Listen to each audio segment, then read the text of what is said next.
We're living our truth now. Krista, what? Krista who? Christadelphian? Did you say Christian dolphin? So are you from Philadelphia?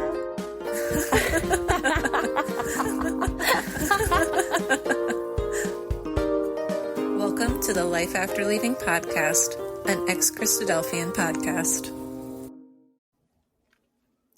Hello, heathens, and welcome back to the podcast. I'm your host, Cinia. Today, we're welcoming back a friend of the podcast, Dr. Steve, who will be talking to us about one of his favorite things, biblical studies.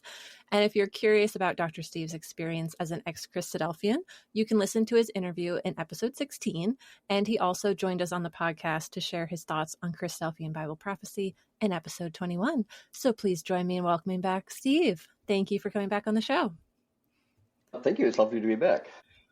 And to get us started, could you just share your expertise and credentials, again, related to biblical studies, in case anyone's listening to the podcast for the first time?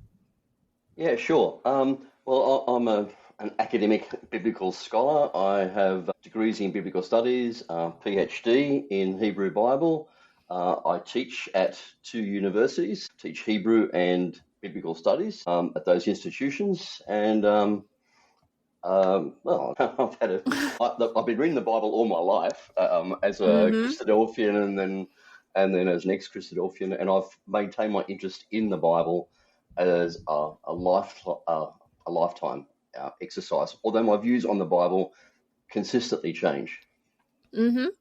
And that's what's going to be so fun to hear about, because so many of us are going to relate to the way you probably used to think about the Bible. And so it's going to be really fun to see that you still appreciate and enjoy reading the Bible, but with a completely different perspective and knowledge base that you're working with when you're working on that. So I'm really curious to hear your insights that might be of interest to other people who have also left the Christadelphians.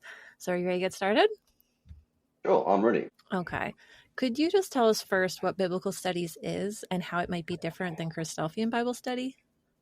Yeah, well, I teach at a secular university, so we're not teaching theology or divinity. We're teaching the Bible, and we read the Bible as literature, which is kind of the approach that I take to reading the Bible, and have taken that approach for a long, long time. So when I say we read the Bible as literature, we're not looking at the Bible to see what is God saying to me in the 21st century, but rather who wrote the Bible, why did they write it, what were they saying, how did their initial audience receive that, and what would it have meant to them, and to put it back into its socio-political, historical context to understand why the Bible was written. And when I say who wrote it, some people would think, oh, God wrote the Bible. God, of course, it's all straight from God, didn't 100%. Write the Bible, because the Bible itself doesn't even say God wrote the Bible. God may have inspired the Bible or something like that. But people wrote it, and biblical scholars want to know which people wrote it, where and when and why. And that's the difference between biblical studies as an academic approach and a more confessional or Christian-based reading of the Bible as a devotional exercise, trying to find some answers for my life in the here and now. So, yeah, it's been fascinating to learn about this a little bit. First, learning initially about it from you, because I don't have any biblical studies background, but I did try to read some of what Kelly had recommended, the book Reading the Bible Again for the First Time, to learn a little bit about biblical studies. Yeah. And it was interesting that right off the bat, it starts talking about who wrote it, when they wrote it, and all of the sort of things you've already mentioned. And they did compare it to the way a lot of Christians view it in more fundamentalist or evangelical groups, as being straight from God with the authorship, but also they claim that it's 100% true, that it's 100% perfect, and that it's relevant to our lives in the modern day with messages kind of intended for us. Yeah, well, if you're going to say the Bible is 100% true, what do you do with cases where two different parts of the Bible say two quite completely different things? Which part is true? Yeah, like the two creation stories, right? Well, yes, at least two. There's two creation stories in Genesis, and there may be other versions elsewhere. And they're in conflict. Both those stories cannot be true stories. In traditional rabbinical Judaism, they don't take either of them as being literal stories. It's an oddity that Christians do take it literally. Yeah. Yeah.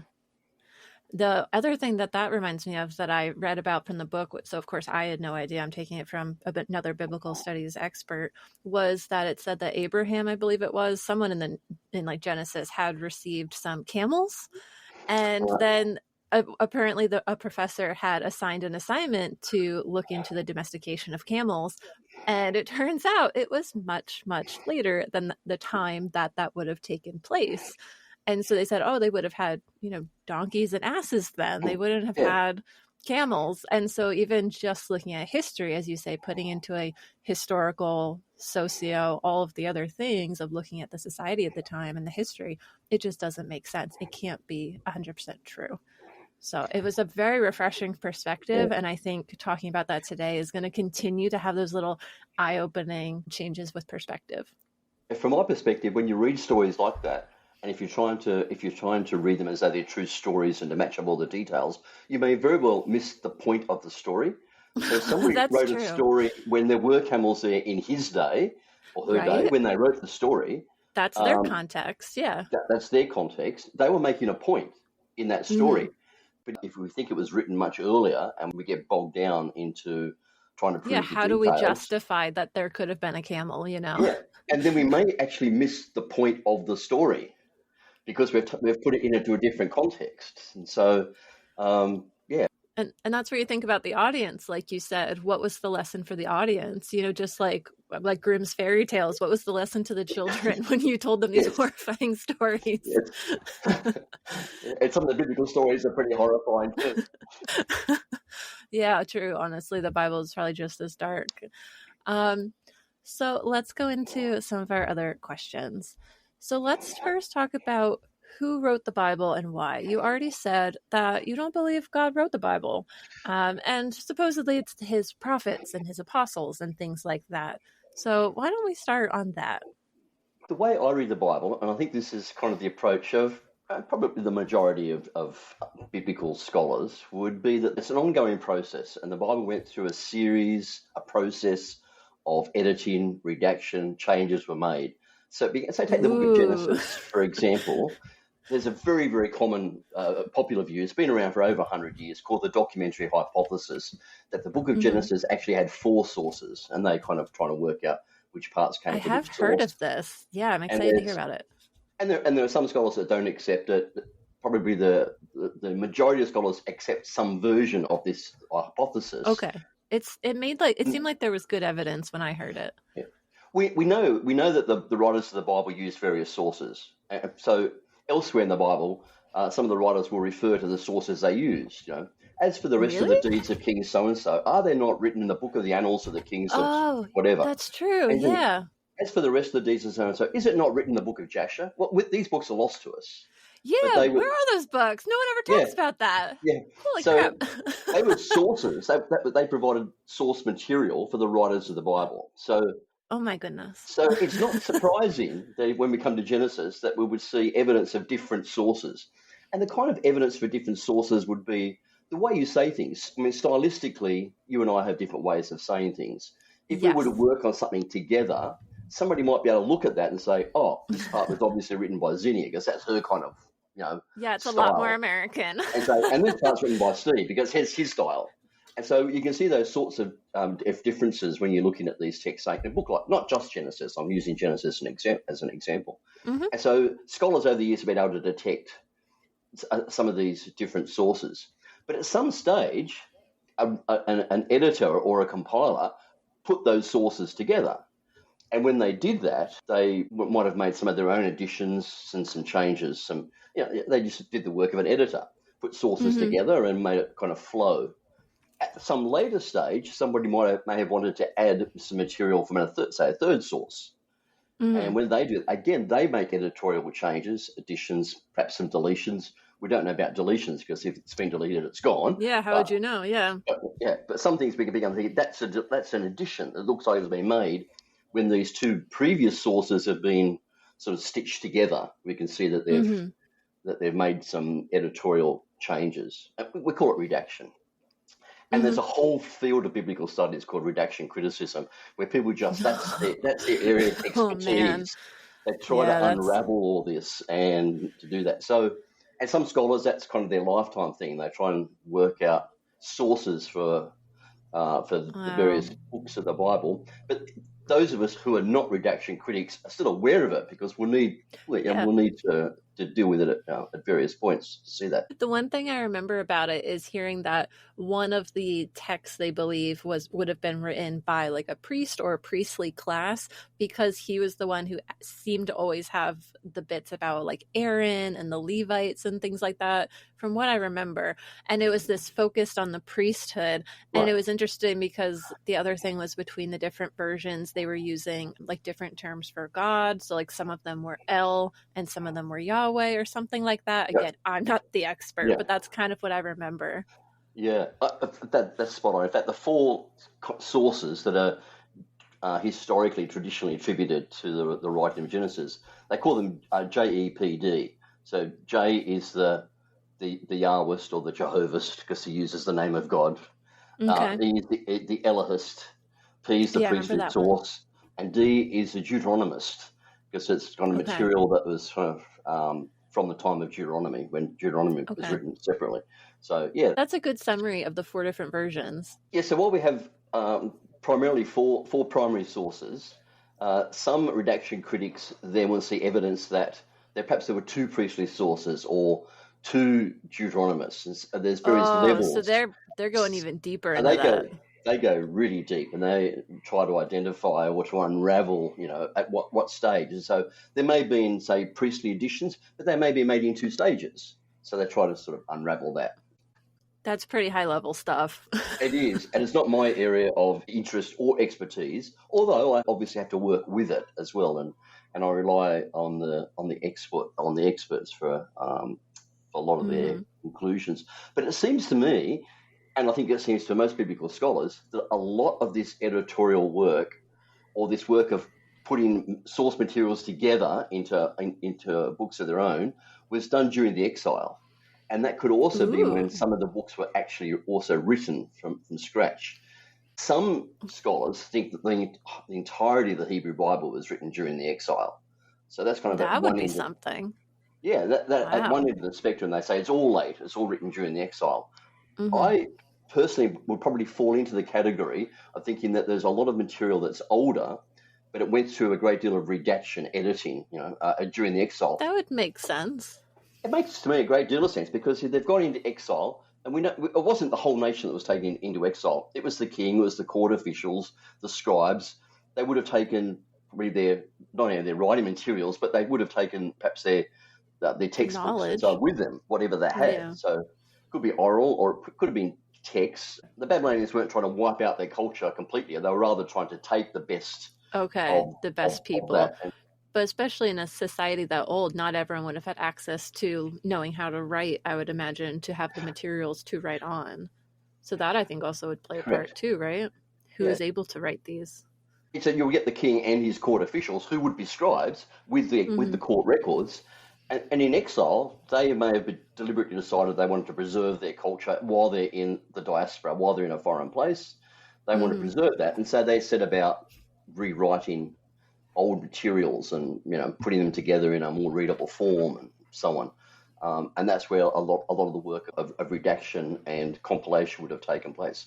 But also a lot of the biblical texts also have clear evidence in them, I think, of trauma, and so they're written in a place where people have gone through this horrific experience of exile, and they're writing against this background of trauma, and we see that repeatedly, and always about God trying to save them too. Yeah, and these become major themes, and you can see why they become major themes, because they're in this, it's a post-traumatic experience. A way to kind of try to encourage their society to heal, it sounds like, almost, and be like, no, God's going to rescue us or has rescued us, kind of messaging when they've gone through something. Yeah, and I think it raises a lot of questions of a trauma. So if you've believed that, there is one God, or for Israel, there is one God, and this God is your protector and your savior, and he's going to look after you. If you do the right thing, you'll prosper, you'll stay in the land. And this has been your theology for a long time, and then you're ripped out of that, out of that land, taken somewhere else, and then you have big questions. You think, well, where was God in all that? Like, what did we do wrong? And so you have all these big questions, And then you get books starting to be written that try to answer these questions. To say, this is why the exile happened, or this, Yeah, that's like our modern editorials. Everyone's like, why did this thing happen? Why is this happening in our society? There's just always this reactionary analysis. Yeah, absolutely. And when someone proposes an answer to that kind of question, you'll get other people that will come up either with objections to it or questions of their own. They'll say, oh, okay, yeah, but what about?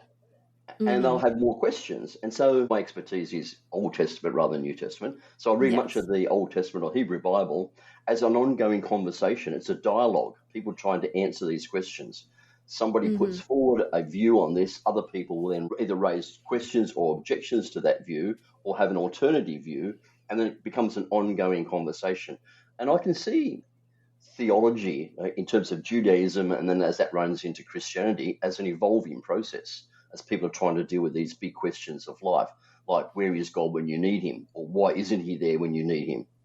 That is so different than the way we were raised with Christadelphians seeking little hidden messages in individual verses throughout the whole Bible. Like, it was kind of like National Treasure, where like the secrets are in these books and you just got to find the right combination and see it the right way and think about it a certain way. But that makes so much sense, where it's just, what purpose would it have served at the time? What did it mean for this culture? Who was its original audience? So I think that's all very valid and eye-opening to think about these things. And especially we only can think about modernity. We're only thinking about the present day.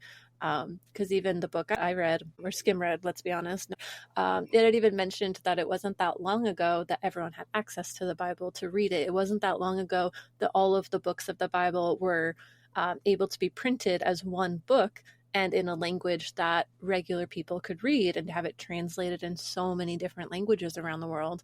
So when we think about the Bible, it is one book, but for you, you're referencing books that were outside of this Bible that were referenced in it. And I'm sure you've probably even heard of books that didn't make it into the Bible or almost didn't make it into the Bible. I heard Revelation almost got cut.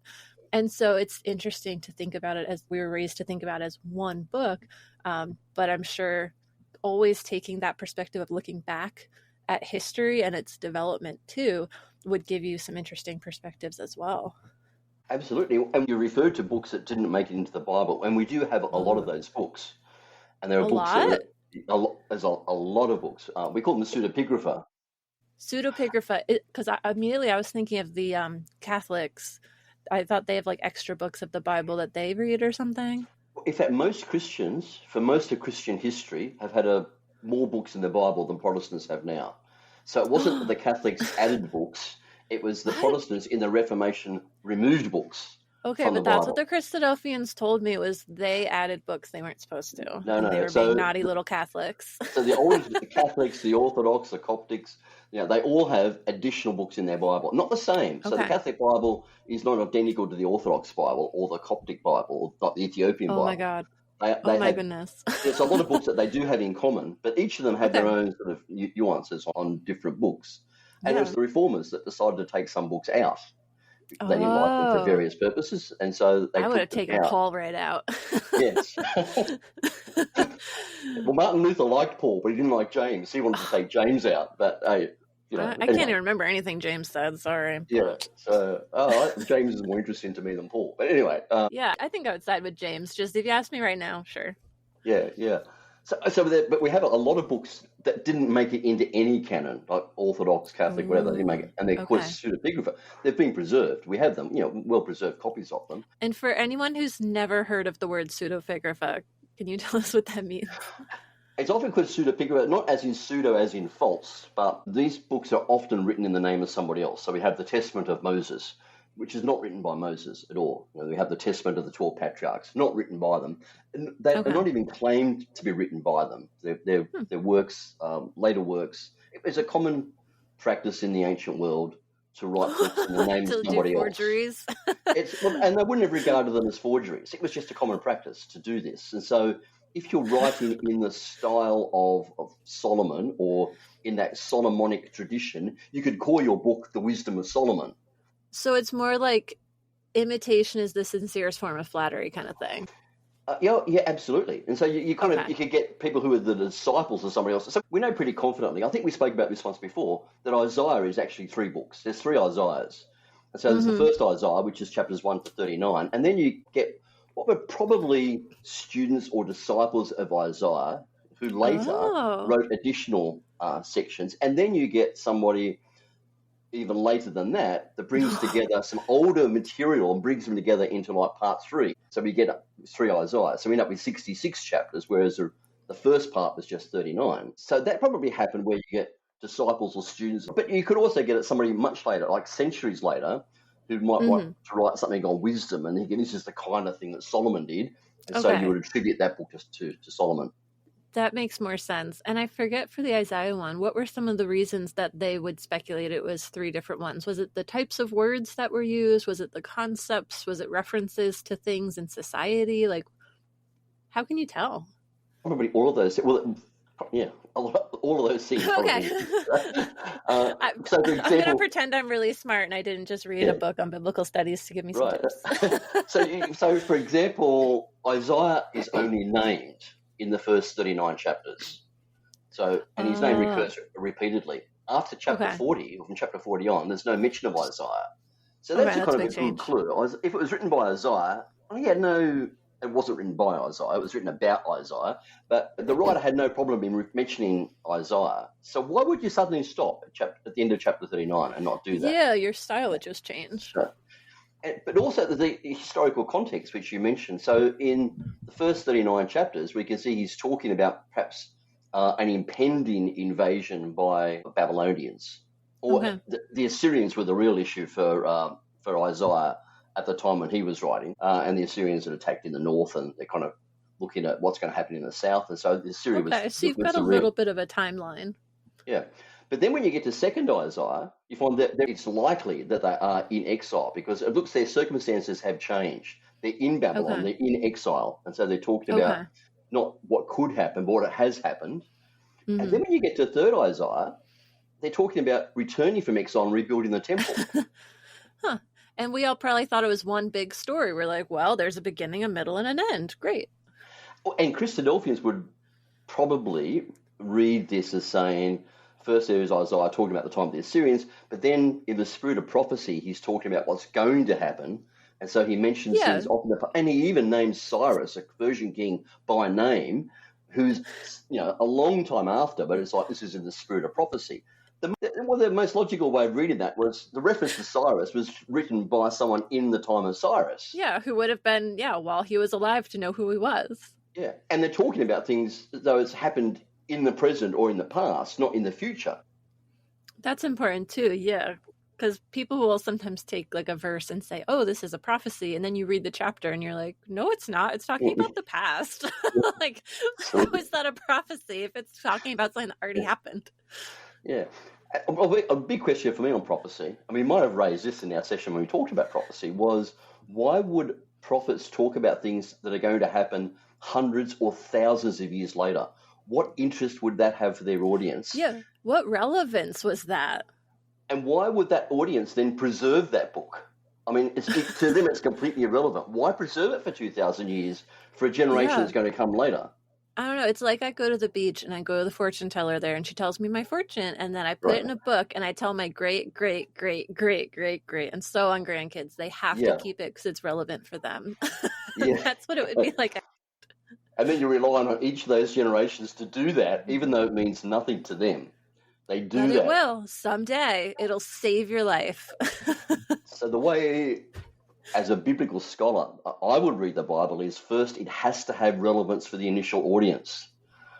Okay. Makes sense. Why else would they read it or keep it? Yeah, exactly. I like that.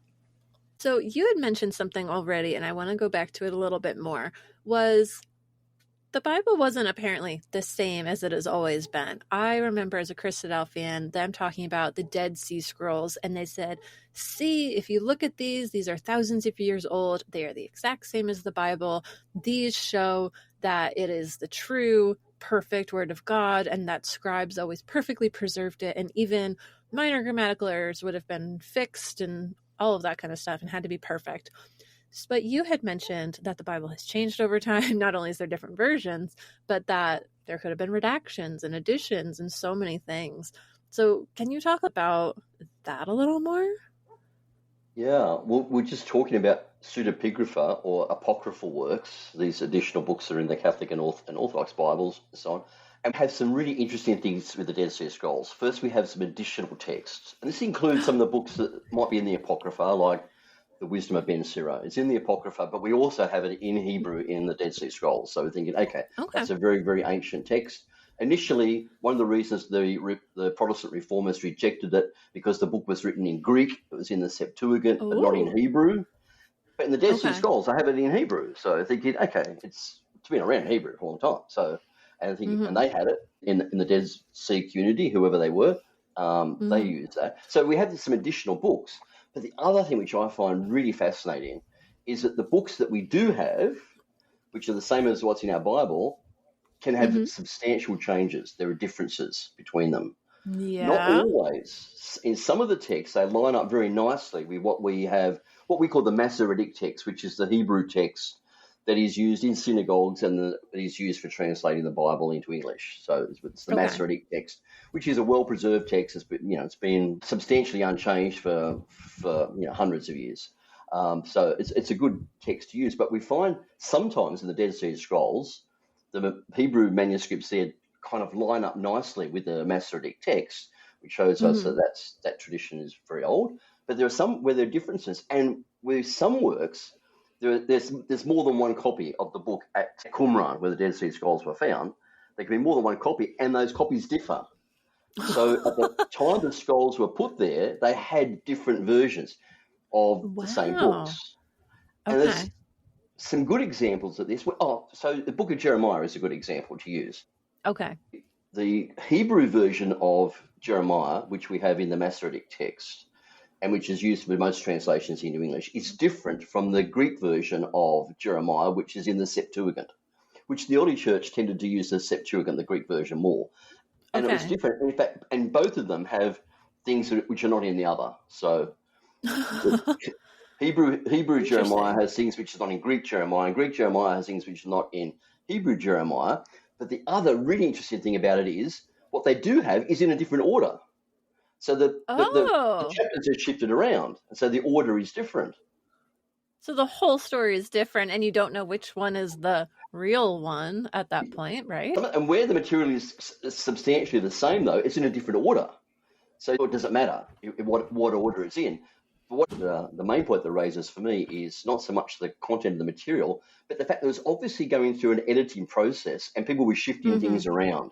So it tells us that there was an editing process that was happening, and you get additions and you get deletions. In the Hebrew version of Jeremiah that we have in the Dead Sea Scrolls kind of lines up more closely with the Greek version that we have in the Septuagint. So it shows that the Septuagint, it wasn't the Greek translators decided to add things or change things.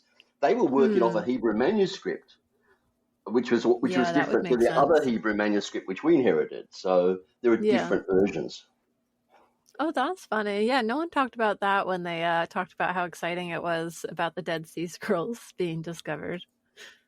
I have a colleague who did a lot of work on the differences between the Masoretic text and the versions in the Dead Sea Scrolls of the books of Samuel, and found that on average, every fourth word was different. So the Dead Sea Scrolls don't confirm, as I was told as growing up as a Christadelphian, that the Bible has not changed in over 2,000 years. The opposite is true. The Dead Sea Scrolls confirm how did they get that conclusion? At least a quarter of it changed. A quarter seems like a big chunk compared to zero. A 25% chance and a 0% are different. And some of those changes were just variations in spelling, so they don't make much of a difference to the meaning. Yeah. But some of them are also, they chose to use a different word. It might have had the similar meaning or the same meaning, but they chose a different word.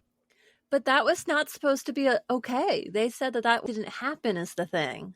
Well, yeah, I mean, if it's a word that means the same thing, you say, okay, well, it's a different word. It still means the same thing. But what about those Christadelphians that talk about every word being true and they get bogged down into the meaning of this word, and That this is word an occurs amazing elsewhere in the point. Bible. And then they say, oh, each letter has a numerical value, and if you add it up, the numerical value of this word is 666 or something like that. And then thinking, well, hang on, Exactly. in the Dead Sea Scrolls is a different word. Yeah, so that could potentially ruin some of the exhortations where they say, I'm going to do a whole exhortation examining this one use in the Bible, and because God specifically chose to have his writers use these words, we can take a lesson from its usage. That was a classic format for Christadelphian Bible talk. But Yeah, if these were just chosen by some random editor and there could have been 10 potentially different words used in 10 different versions over generations, however many thousands of years different books were there, then that's not a significant lesson from God in that one word and its usage in the Bible. Then that was an amazing point. I never would have thought of that.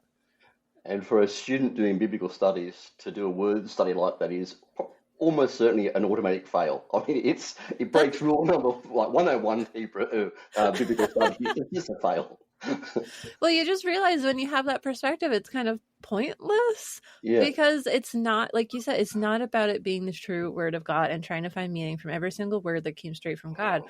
You have to put it into context to be like, what's the message of this book? Don't just read one word or one sentence or one chapter. Read it all and then put it into context and then ask questions and see what holds up. It's yeah. more of like a scientific method kind of thing. Another interesting thing about this is that these various versions of the Bible from the Dead Sea Scrolls existed in the time of Jesus. So in the time of Jesus, people had different versions of the Bible. Oh, So which version of the Bible was Jesus using or was Paul using when they wrote things? So I've heard this said a lot of times, that every okay. reference in the New Testament to the Old Testament, they use in the Septuagint. So they use the Greek version of the Bible. That's an absolute lie. That's not true at all. So, and in fact, I did an analysis of the Gospels, for example. I found that in the Gospels, Okay. you really stretch to find a reference to the Old Testament that does line up with the Septuagint. It might be just one word difference, but it's a difference. Oh, So, I love that you had a doubt and you looked into it yourself, though. It was like, is this claim true? And I love that you were like, no, it's not. yeah. So, well, I guess that's what biblical studies teaches me is that you've got to be prepared to change your mind and to be proven Yeah. wrong. And you've got to be Mm-hmm. prepared to let go of things that you have maybe held dear for a long time, for a lifetime. Yeah. You just got to be Yeah. prepared to let things go because they're wrong. My students sometimes will ask me questions about, they'll say, what do you believe? What do you think on this? Like, because I'll say, Yeah. oh, there's three ways you can interpret this. And they go, okay, that's interesting. But what do you think? What do you believe? And I'll say to them, I can tell you what I think right now, Mm-hmm. but in an hour's time or in a week's time or a month's time, when I've done some more reading, my mind might change on this. So come back and ask me in a month's time if I still believe the same thing, because you've got to be open to changing. As a Christadelphian, I could never do that because if you No. change your mind, you run the risk of being disfellowshipped or something, Yep. so which is a Yeah, or huge have risk. to go to mandatory classes to re-educate you and re-indoctrinate you into the correct way of thinking about it.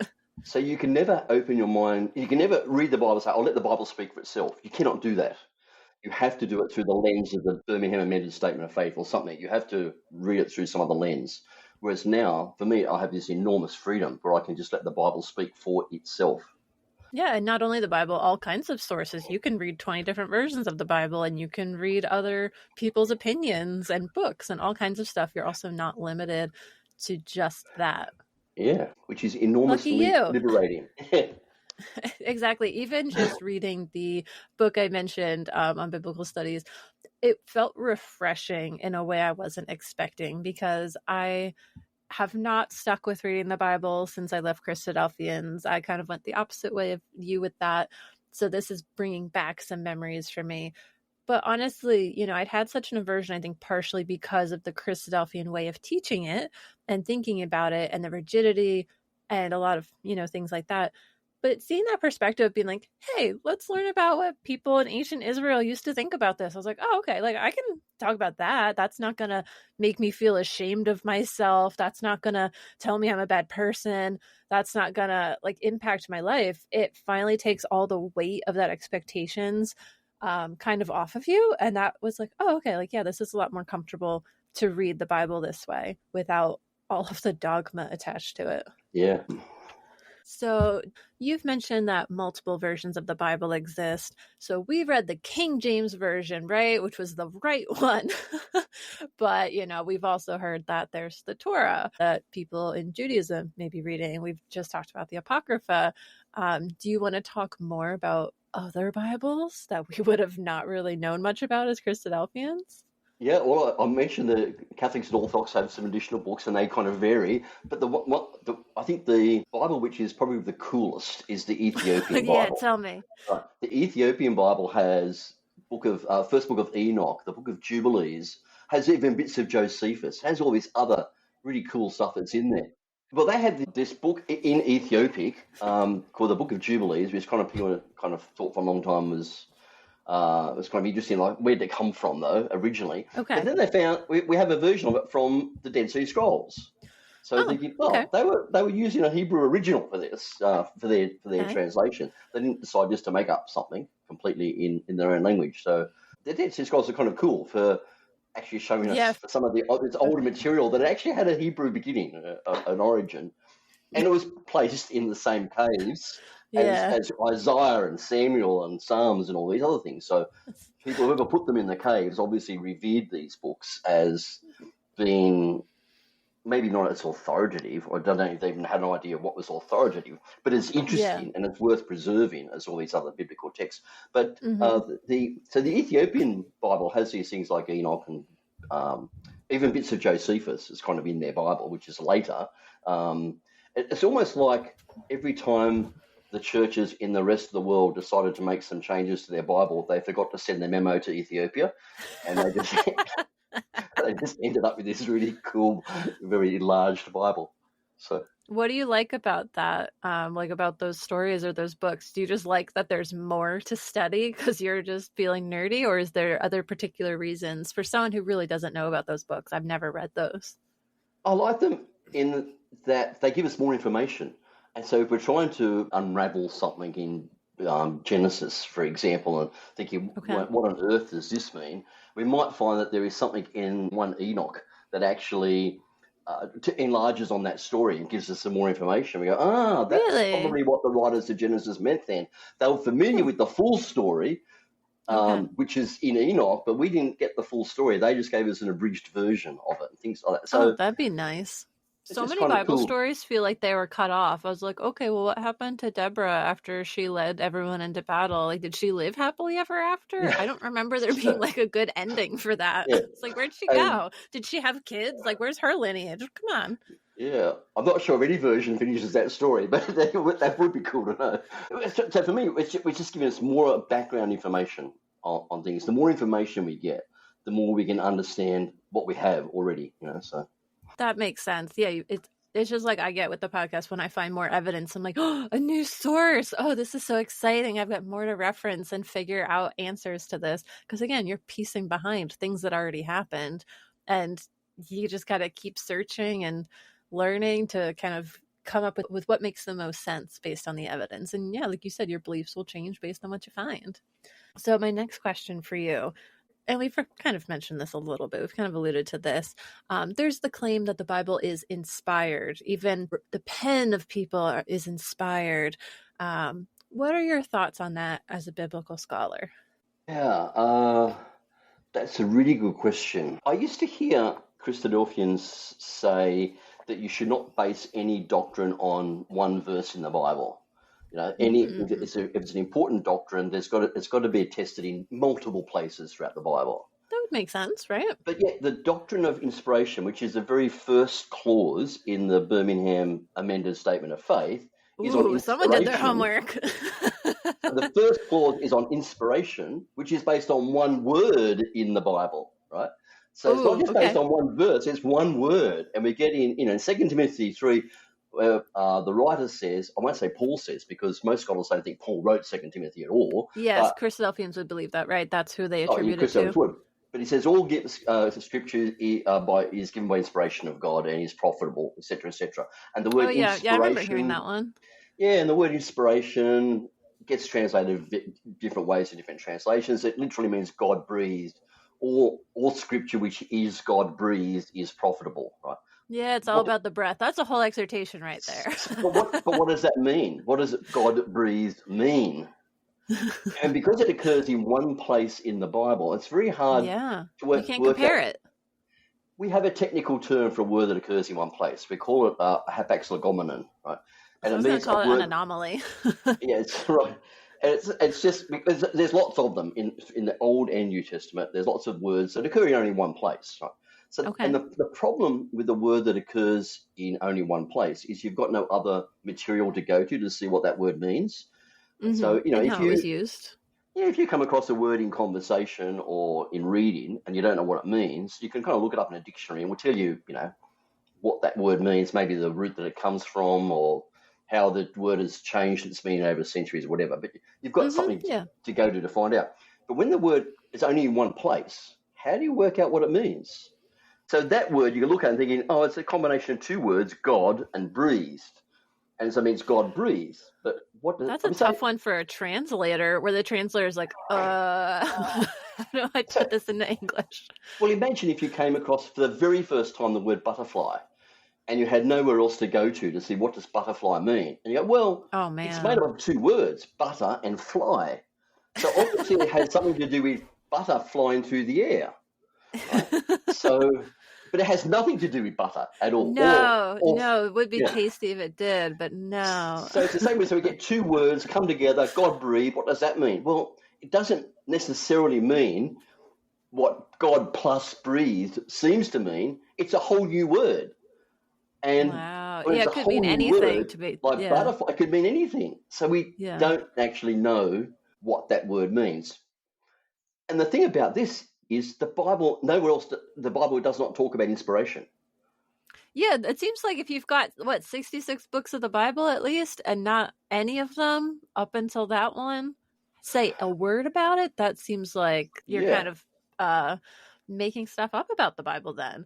Because wouldn't it be in pretty much every book of the Bible, like, oh yeah, by the way, this is from God. Or at least inspired by God, and make that claim and reaffirm it. Shouldn't that be consistent throughout the books if that's the case? And it's not consistent. So with Moses, God hands him tablets of stone, says, okay, here are the commandments. With Amos, for example, he says, I was just plowing the field and God took me, thinking, what happened there's the there? chariots of fire with Elijah, right? Yeah. That was a fun one. Yeah. Daniel didn't get a direct message from God. He saw things in dreams. So there's all these different ways of people communicating with God. And none of them were breathing on them.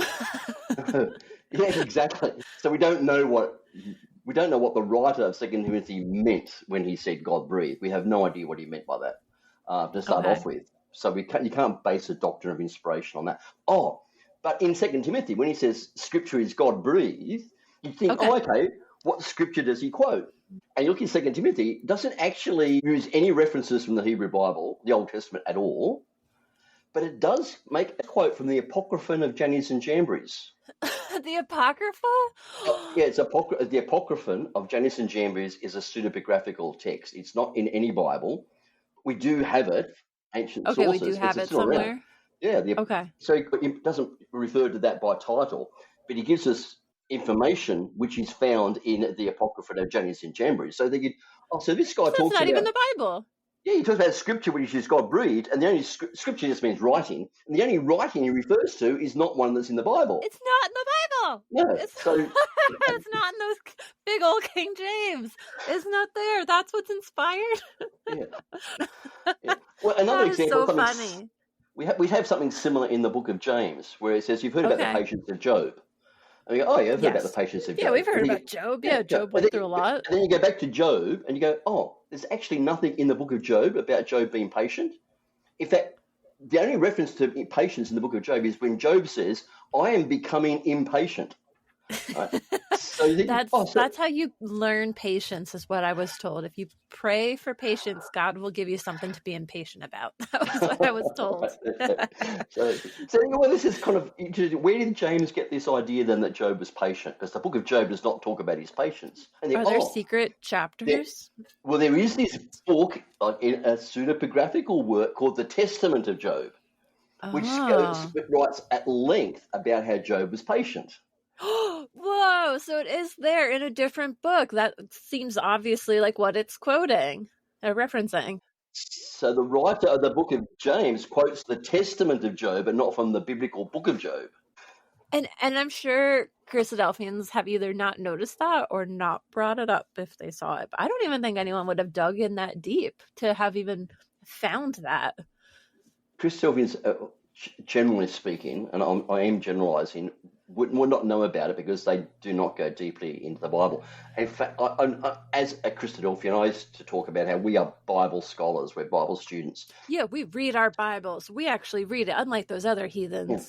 Well, Christadelphians generally are Bible readers, but not Bible scholars. Not Bible thinkers. To be a Bible scholar, you have to learn at least one biblical language to start off with. You've got to look at the Bible in its original language if you're going to study, be a scholar. And there are probably a handful of Christadelphians would know Hebrew or Greek, So, but by and large, they don't. The only exposure to Hebrew or Greek would be by using that really crappy concordance in the Strongs Concordance. Yep, Strongs Concordance. Again, if I had a student using Strongs Concordance, I'd fail them. It's week one. Do not use the lexicon in Strongs Concordance as a source. It is, but Christadelphians could kind of quote that dictionary in the back, thinking that it's authoritative in some way. It's not. Never has been. They love Strongs Concordance. That is so funny. But I think part of it too, I mean, the more and more we talk about the culture, I think a lot of it comes down to the way the culture is set up. It's to shut off your critical thinking. It's the emphasis on conformity and the doctrine, I think, prevents people who are otherwise intelligent, who probably could do this sort of thinking and have the capability to not even try or to kind of turn that off, even if they start noticing that. So I think that's part of the problems. And I think that's part of why it feels more freeing for, people like you who have an interest in the Bible to not be bound by dogma. It really is such a difference. And already I'm learning so many new things that make learning about the Bible fun again. Oh, good. The Bible is fun. So speaking of fun, I think we're ready for our next question. And this is probably one of your favorites. You've mentioned on previous podcast episodes, the Bible includes satire and humor and irony and all kinds of fun and funny things. So can you tell us some examples? This is your time to actually talk about that, because you had mentioned that was a specialty that you and an interest that you had. And why is that important? Why do you think that's in the Bible too? Yeah, thanks for asking me about it, because this is my area of interest in the Bible, and increasingly becoming an area of expertise. Just a week or two ago, I was at a conference and I gave a paper on humor in the biblical creation stories in Genesis, and you're kind of thinking, "Oh, congratulations! That sounds great." And a lot of people, even the scholars were there, were like, "Humor in that's creation my thought." That's like, where? I'm interested in this. Where? And then after I gave my paper and discussion opened up, he was, there's humor here in Genesis as well. Oh, and there's humor there. And more scholars are saying, have you seen the humor here? And scholars opened up a door for them. It's an emerging area, I think, within biblical scholarship to see humor, irony, and satire in both Hebrew Bible and New Testament. It's the Hebrew Bible that I'm mostly interested in, because that's my area of expertise. So, I'm interested in doing it. And there are more and more works coming over. A bit over 100 years ago, there were a couple of articles that kind of emerged in some of the scholarly journals saying, look, maybe there's some humor here in this saying of Jesus where he talks about a camel going through the eye of a needle. Like, maybe. Really? Huh. Well, I guess it's hard if you don't know the context because you weren't there, It does make it challenging because it's a historical text. It's just like when we read Shakespeare and we're like, we don't even know what that means, that Shakespearean language, let alone trying to get an inside joke, but we don't use that word or something, Yeah, so I can see in researching articles on this subject going back 100 years, you kind of get articles where people might say, maybe there's some humor here. And then as they do that, people start looking and they go, well, maybe there's some here too. Maybe in this saying of Jesus about straying out a gnat and swallowing a camel, maybe that's humor. It's going, yeah. And then so on. And people say, so maybe there's some else. But now you're getting this kind of this field that's emerging where you're getting more and more material And I'm kind of inclined to view there's humor everywhere. It's just we've not been expecting to see Okay, it. well, give me some. I want to hear some. Actually, I'd say in the Hebrew Bible, one of the most obvious examples might be the story of Jonah, which is Jonah gets kind of swallowed by funny, the big and you whale. kind of think this is in the book of the 12 prophets, or in the minor prophets in the Christian Bible, and it's just with all these other serious prophets, and you get this really quirky story about somebody being swallowed by a fish, and very cartoony. Exactly, and it's kind of like, in fact, it ends up in kids' storybooks, for that reason. That, Exactly. Good. You can draw really cool pictures of somebody inside a fish with a little candlelight. Writing poetry, So and all this kind of stuff. It's kind of a funny story, and I guess a lot of people say, if you say, is there humor in the Bible? They go, Jonah. They might sort of come to that, but there's different kinds of humor. I guess the kind of humor that is most prevalent in the Bible is mocking. So people, if you mock an opponent, you would use sarcasm to do that. So you have an example of this would be, say, Elijah and the prophets of Baal, where they have these two altars, and God consumes the sacrifice on Elijah's, and the prophets of Baal were all hanging around praying and didn't he shout at them like, pray louder, maybe your God's sleeping or something like that? Well, literally what it says is shout louder, because maybe and some versions will have this, maybe he's meditating. And that word meditating, we know from like other sources, like Akkadian sources, probably has two meanings. It probably means, and I think there's one or two versions that were translated this way, it probably means shout louder, he might be on the toilet, right? So, no. Which is kind of what we might say now. If you're going to get people, I don't know. I think American culture is different to Australia. In America, you don't go to the toilet; you go to the bathroom, right? So it's because you don't want to say going to the toilet, but you'll find other ways of saying that, avoiding the word toilet. So you might say, that's true. Yeah, I gotta go take care of business. I'll taking care. I'm going to go meditate. Okay. So you can see how that became, I'm meditating, became like a euphemism for going. Well, when people would go to like the outhouse and be out there and bring the newspaper, be like, I'm going to go get some reading done. Yeah, I'm going to the library. Because you're going to read something while you're in there. So you do that. So this thing, he's on the toilet, is probably the meaning of Elijah's mocking of the prophets of Baal, that would be a pretty good zinger, yeah. So this kind of mocking sarcasm is fairly common. It's probably the most common form of humor, I think, that we get in the Bible. But we get other things. So they use word plays all the time. Plays on people's names. Really? All we have the a hard time. time just pronouncing it, let alone making a joke out of it. And we don't pick it up in English because the word plays they're in another language, and so exactly. It's an example of this. Gideon. Gideon does a great job, saves Israel from their enemies. And so the people want to make him king. And he says, I'm not going to be your king, nor will my son after me be your king. And then he names his son Abimelech, which means my father is king. That's funny, I reckon. It's kind of like, it's a word play, but you don't know, if you don't know that Abimelech means my father is king, then you'll never notice that, so. No, because you don't know the original Hebrew, like you're saying, you wouldn't be able to get that meaning. And again, I don't think there's anything so obvious that someone would really dig into it unless they're a scholar who's looking into everything to try to understand it. Yeah.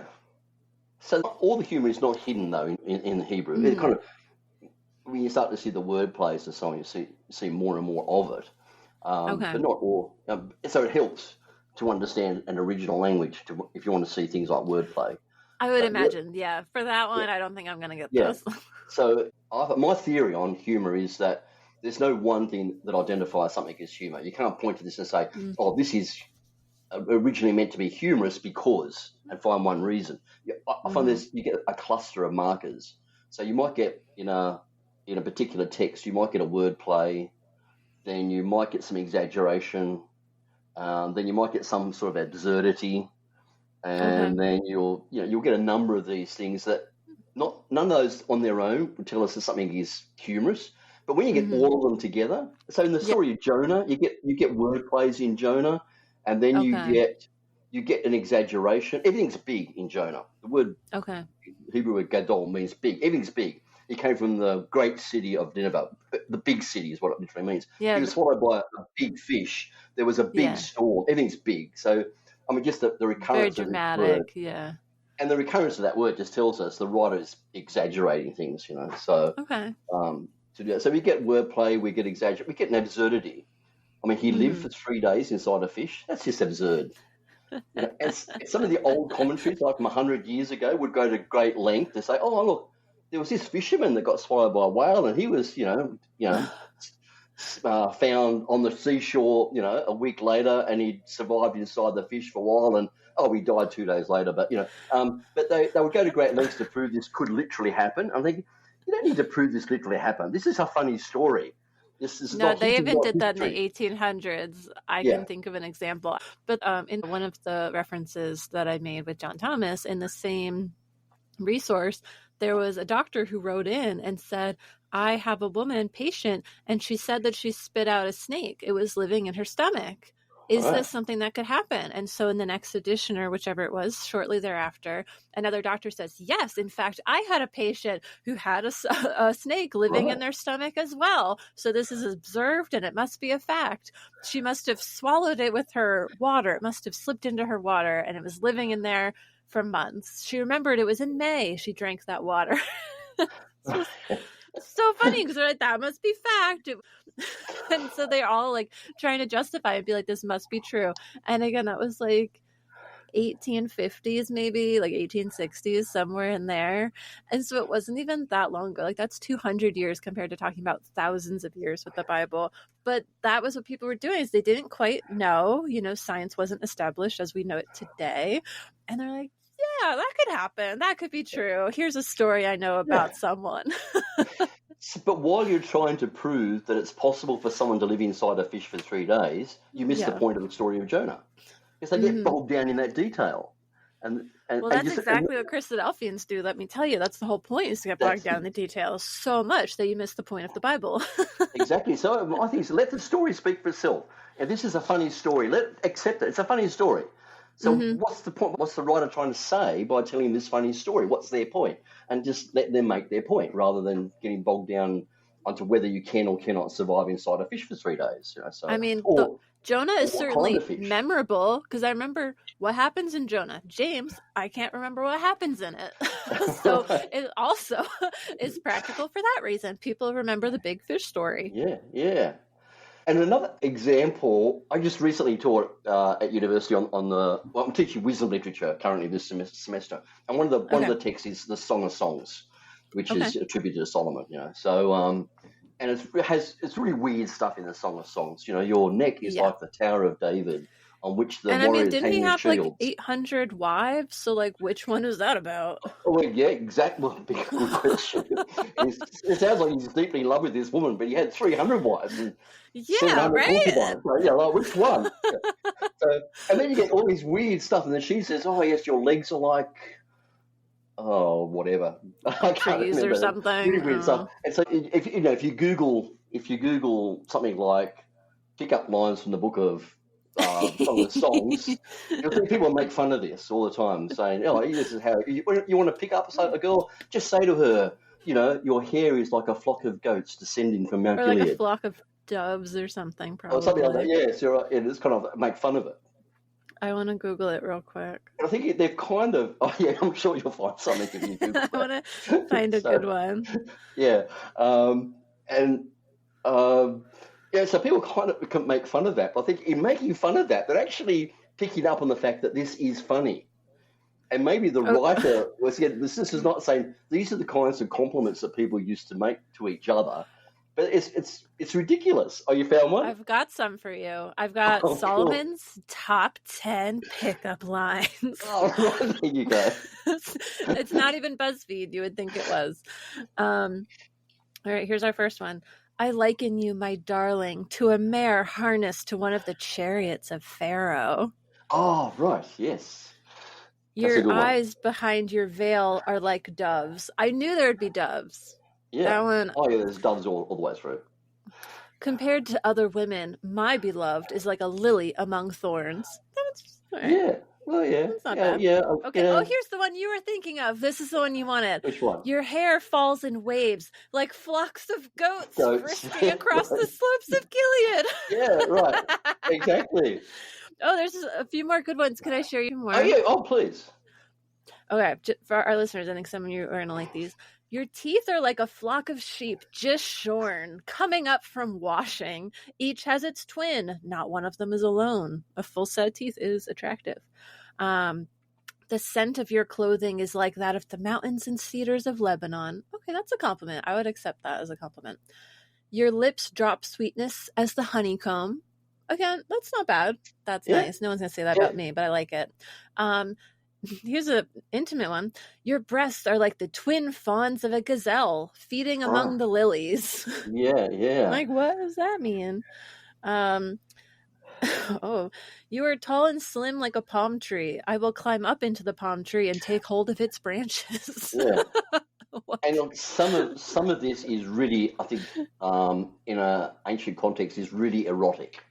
You know, so I would think. I think it's very. In fact, I think one of the first books I ever read on the Song of Songs was years ago, probably around the time I got married. You know, and was wanting to read this kind of material. But one of the first books was called Solomon on Sex, where he kind of says this whole book is erotic. This is all really, you know. Yeah, it's a real horny book when it comes up to like doing the weekly readings at the podium, and like a young brother has to do this, and he's like, "Your breasts are."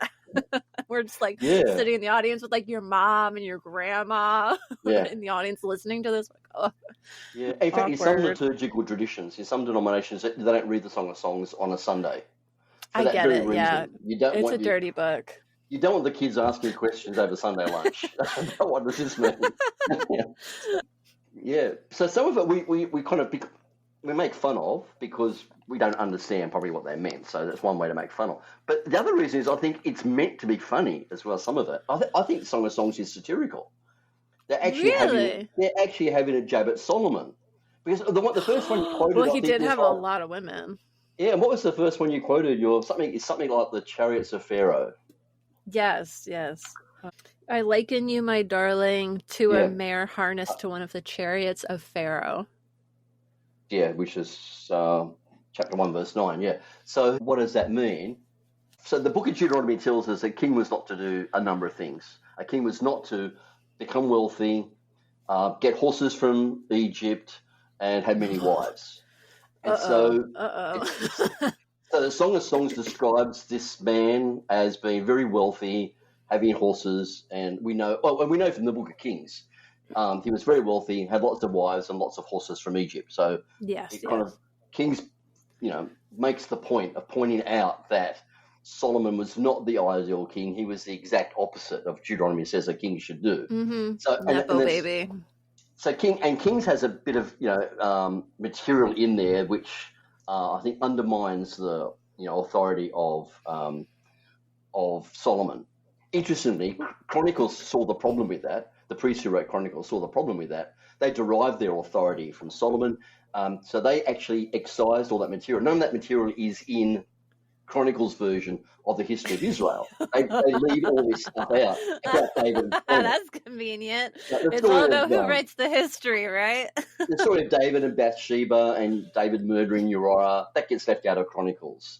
All this stuff about good stuff. The stuff that Solomon took so long to build his own palace before he built the temple, that gets left out of Chronicles. So the writer of Chronicles all the scandals. Telling the history of Israel. They've obviously got the book of Kings in front of them.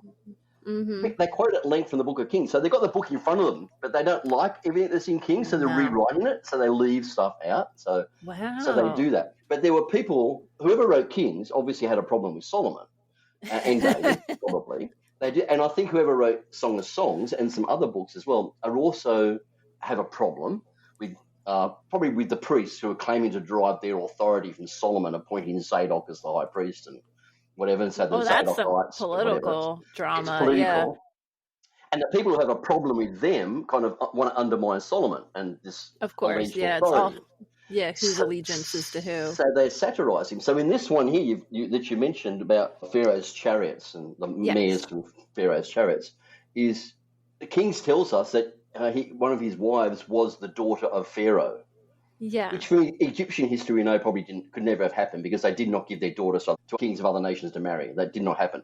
The kings of Egypt, they would accept wives from other country, but they would never give their own family. So it didn't probably never happened in any case. But the king says he did this. And so in the Song of Songs, it's kind of alluding back to that when it uses this compliment about one of Pharaoh's mares because he got a wife from Pharaoh, he got horses from Pharaoh, and all this. And it's probably just this humorous, satirical kind of jab at Solomon.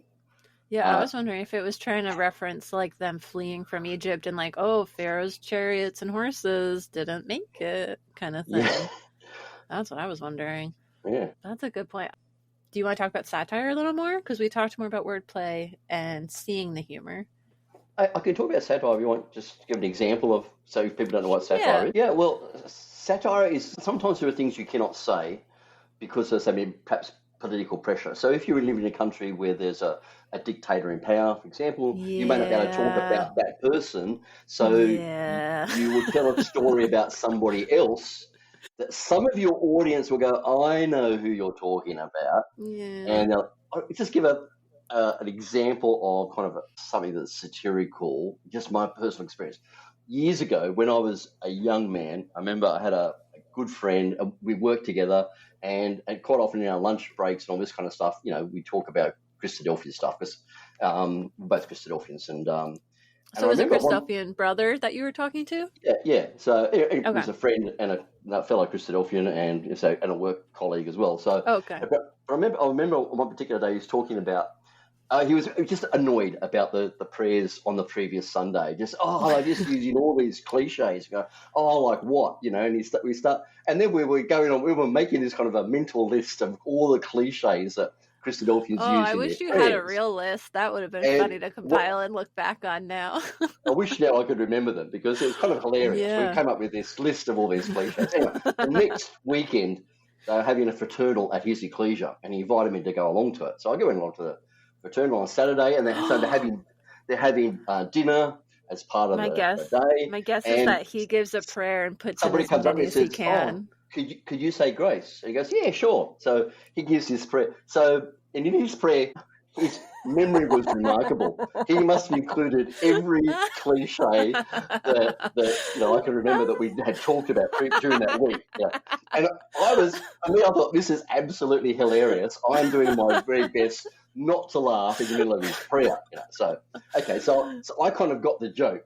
Afterwards, a lady came up to him, a Christadelphian sister came up to him afterwards, and she says, I've been a member of this ecclesia for 60 years, and that's the loveliest prayer I've ever heard. So this is the nature of satire. It has to be capable of being taken two completely different ways, which are actually opposite. So it's either that was the funniest prayer I've ever heard, or that was the loveliest prayer I've ever heard. And they're both true. It was funny to me. It was lovely to her. Yeah. That's your reality, yeah. And I think satire is clever in that it is capable of being taken two ways with opposite meanings, and that some people will only read it one way. They cannot see it the other. If you're not expecting to see satire in the Bible, you will not see it. You won't see it, yeah. The Bible's the inspired word of God, and it's all very serious, and there's nothing funny about it, and whatever. So, in fact, I remember when I was doing my PhD, my thesis was on reading Jonah as satire, and a Christadelphian asked me what I was doing my thesis on at university, and that was fun. In fact, I didn't use the word satire. I just said I'm doing on humour in the Bible, in the book of Jonah. Okay. And he paused for I think maybe all of 10 seconds and said, "There's no humour in Jonah," and I said, I've just wasted 4 years of my life, So because if you don't think it's going to, you will not see humour in the Bible if you don't expect or satire. If you aren't open to it, like you said, you have to be open to being wrong. You have to be open to different ideas too. So if that Christadelphian was like, no, it's not there, then he's not going to see it. So if you're living in a culture which is oppressed, so Israel during the time of the Greek invasions or the Seleucids, you can't talk about Antiochus, the fourth Epiphanes in Daniel. So Daniel doesn't name him, but he might use satire though, to talk about him. If you're in an oppressed culture, if you can't talk about the king, you might say something it looks serious, but really you're undermining the king at the same time. So there's a lot of satire in the Bible, I think. So your expertise is more on the Hebrew section of the Bible, the Old Testament written originally in Hebrew. So let's talk a little bit more about the Old Testament. Okay. Our least favorite version, I think I can speak broadly for most people that were in the Christadelphians when reading the Old Testament, reading the Hebrew laws. So what are your thoughts as a biblical scholar about biblical law? Because, I mean, we also probably all love those. Like, oh, Jesus fulfilled the law. Great. We don't have to worry about that. Like, we also just kind of wrote them off. So there was that too. So is there deeper meaning in there for us? What are some things that you take away that have been fascinating to learn about too? Yeah, I don't find Hebrew law that boring at all. In fact, and I've taught biblical law. You've taught biblical law? Oh, my God. Yeah. So, in fact, for a few years, we had a unit at the university I was teaching on biblical law, but we called it sex, drugs, and rock and roll in the Hebrew Bible. Because did you name that? Did you name that? I need to know. Yeah. So that was the that is the brilliant. Of that course. Well, it was a colleague of mine. I'll give him full credit for coming up with that title, but it was really good. We taught this unit together. But there's lots of sexual prohibition laws. So that's the sex. Yes. The drugs. Oh, there's stuff like the laws about the incense oil and the anointing oil. Do you know in the anointing oil that is used in the tabernacle and for anointing the priests? I just thought it was like olive oil. It's a mixture of different substances, and you weren't allowed to reap it. One of the ingredients was cannabis, right? That's in there. Ooh, so there's the drugs, and a lot of we get some interesting things. Some of the stories that involve incense and priests and things like this. And thinking, is this was there hallucinations involved or whatever? But certainly drugs, in terms of their natural, herbal forms or whatever, were used in religious practices in Israel and elsewhere. In fact, some archaeologists have found a large number of altars throughout that land of Israel, and they could be Canaanite altars or whatever, but they found traces of cannabis on the altars, right? So we know they were used. I love that. So they have a lot of evidence then, yeah. In Hebrew, it doesn't say in any English translation, it doesn't say cannabis. It will say, what does it call it? Sweet-smelling reed or something. Yeah. It's two words, kana-basam. Well, kana-basam is two words. Put it together as one word, it's cannabis-sam. It's cannabis.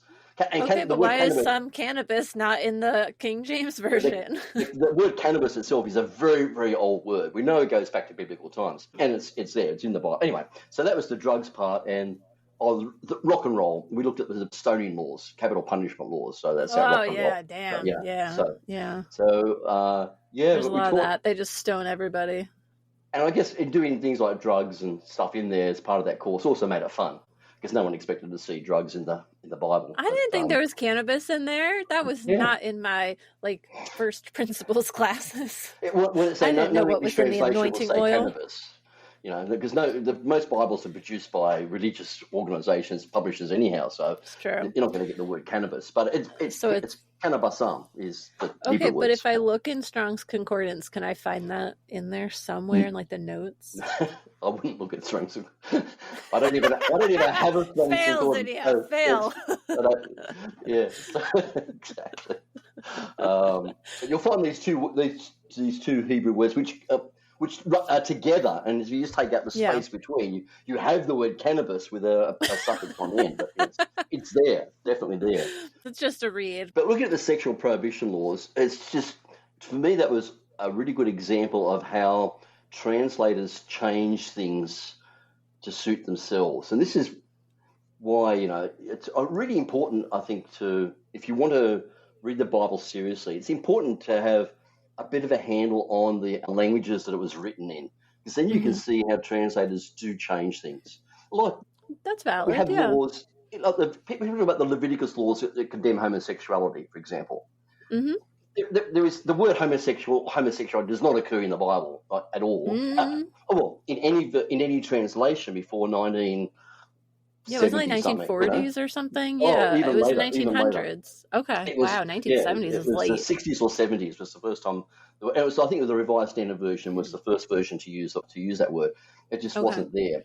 And if you look in the laws in Leviticus upon which that is based, Leviticus just doesn't say it. Doesn't say that at all. It's just, you can see how people have, twist things or I have change heard things. that there are more and more people talking about that nowadays, so we'll probably even be able to find something, if we can, to link in the show notes for this about that.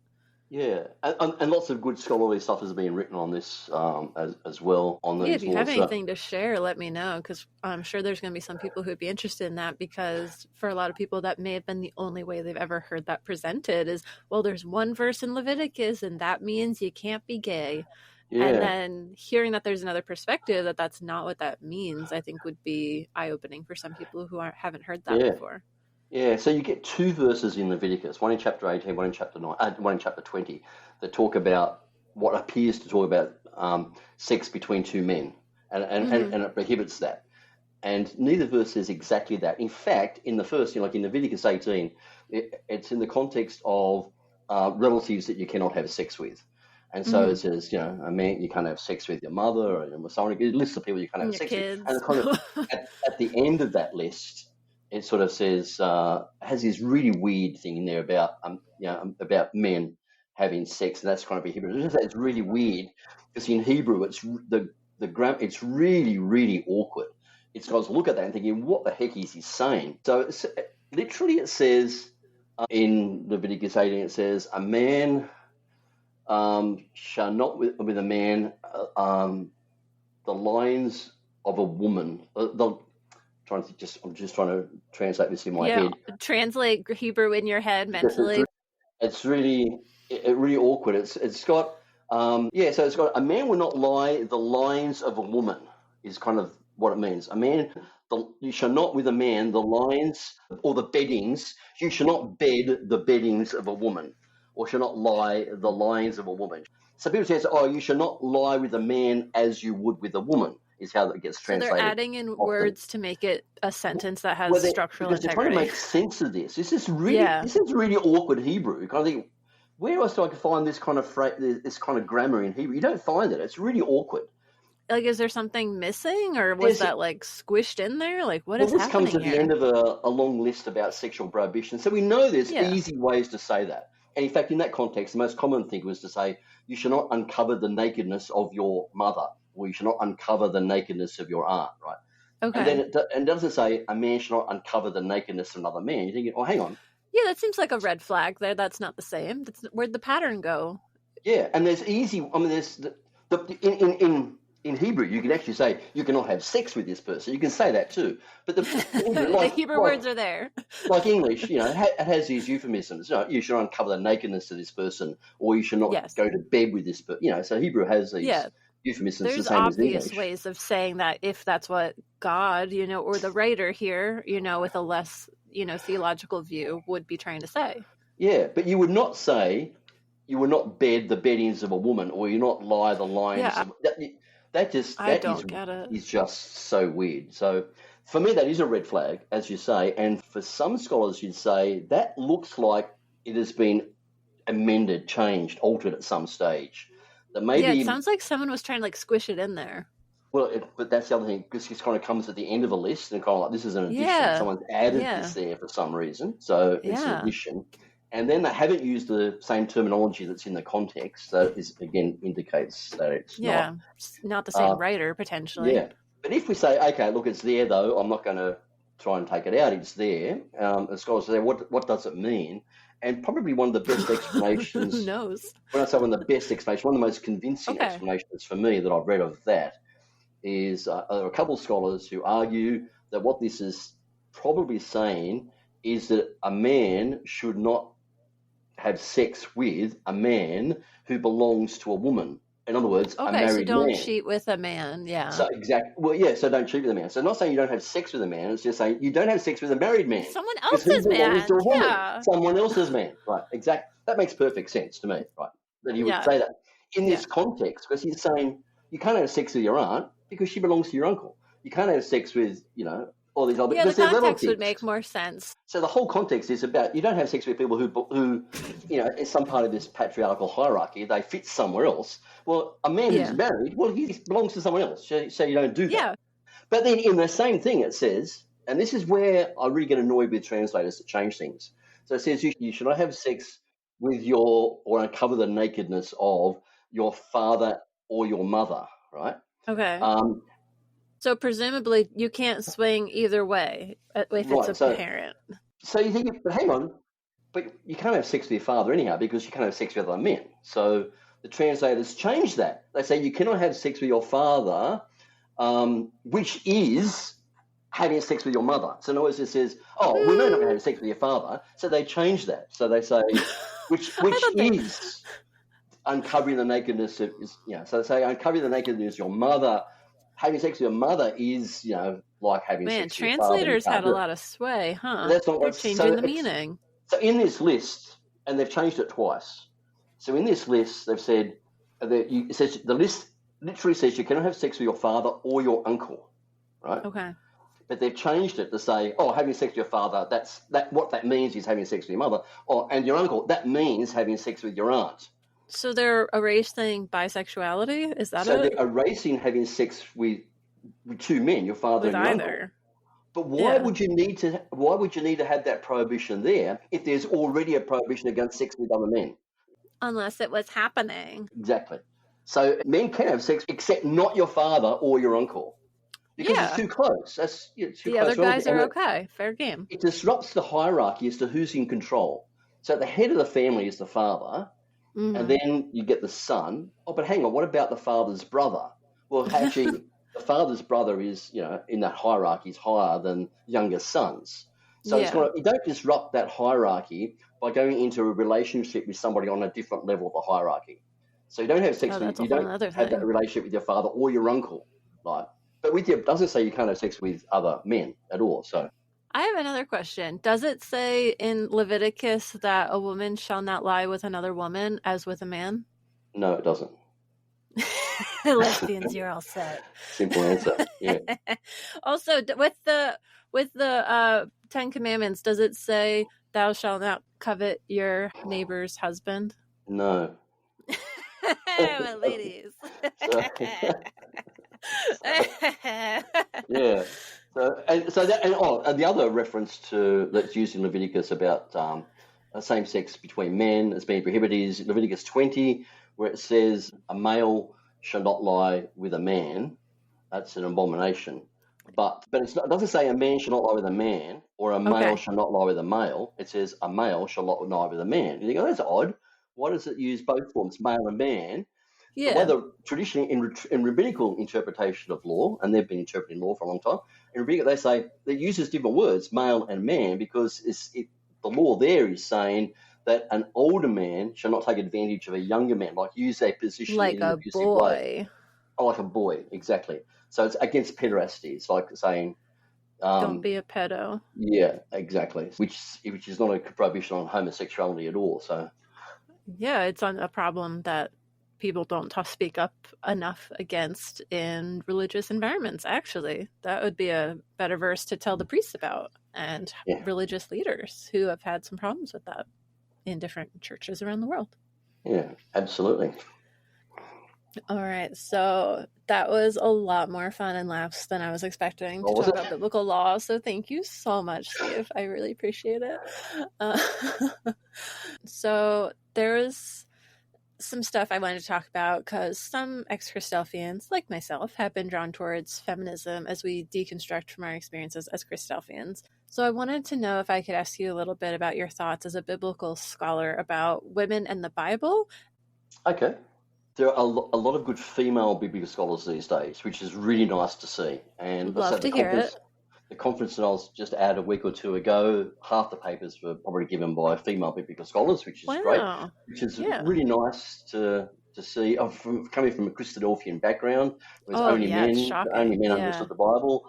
There are some excellent scholars who are female scholars, really good, and they don't all necessarily represent like a feminist position. They're just biblical scholars, So, it's not, don't sort of check boxes when you go to hear someone present a paper like, oh, are they arguing from a feminist position? It's like they're just a scholar, that makes sense, totally.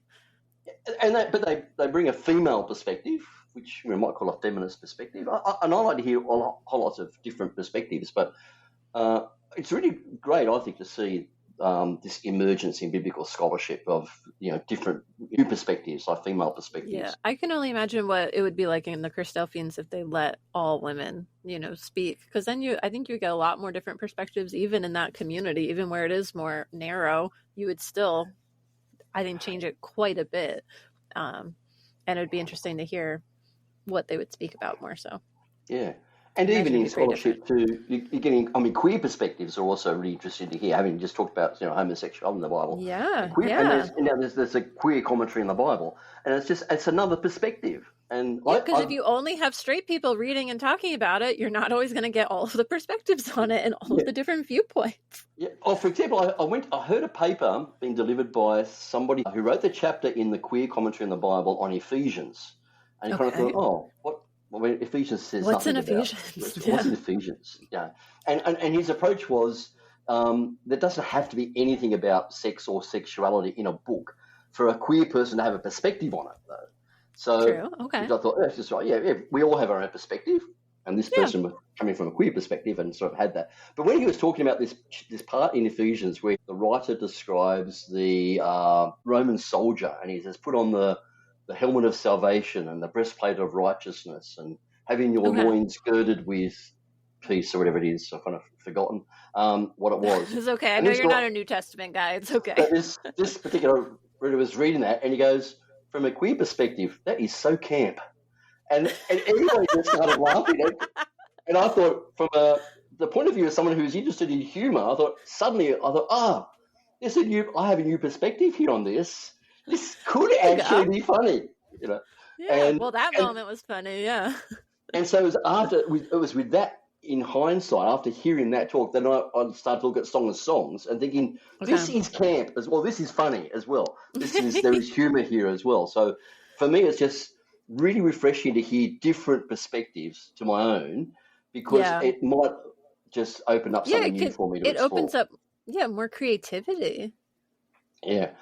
So I love hearing feminist perspectives on the Bible. Yeah, I think much of the Bible was probably written in a very patriarchal society where women, everyone had their place, but the place of a woman was not. So if there's anything you can tell us, and whatever, but you still do get these female heroes. Deborah, Ruth, these people. The one who hit the tent peg. Jael, and Sisera. Okay. That's a great story. I love that too, by the way.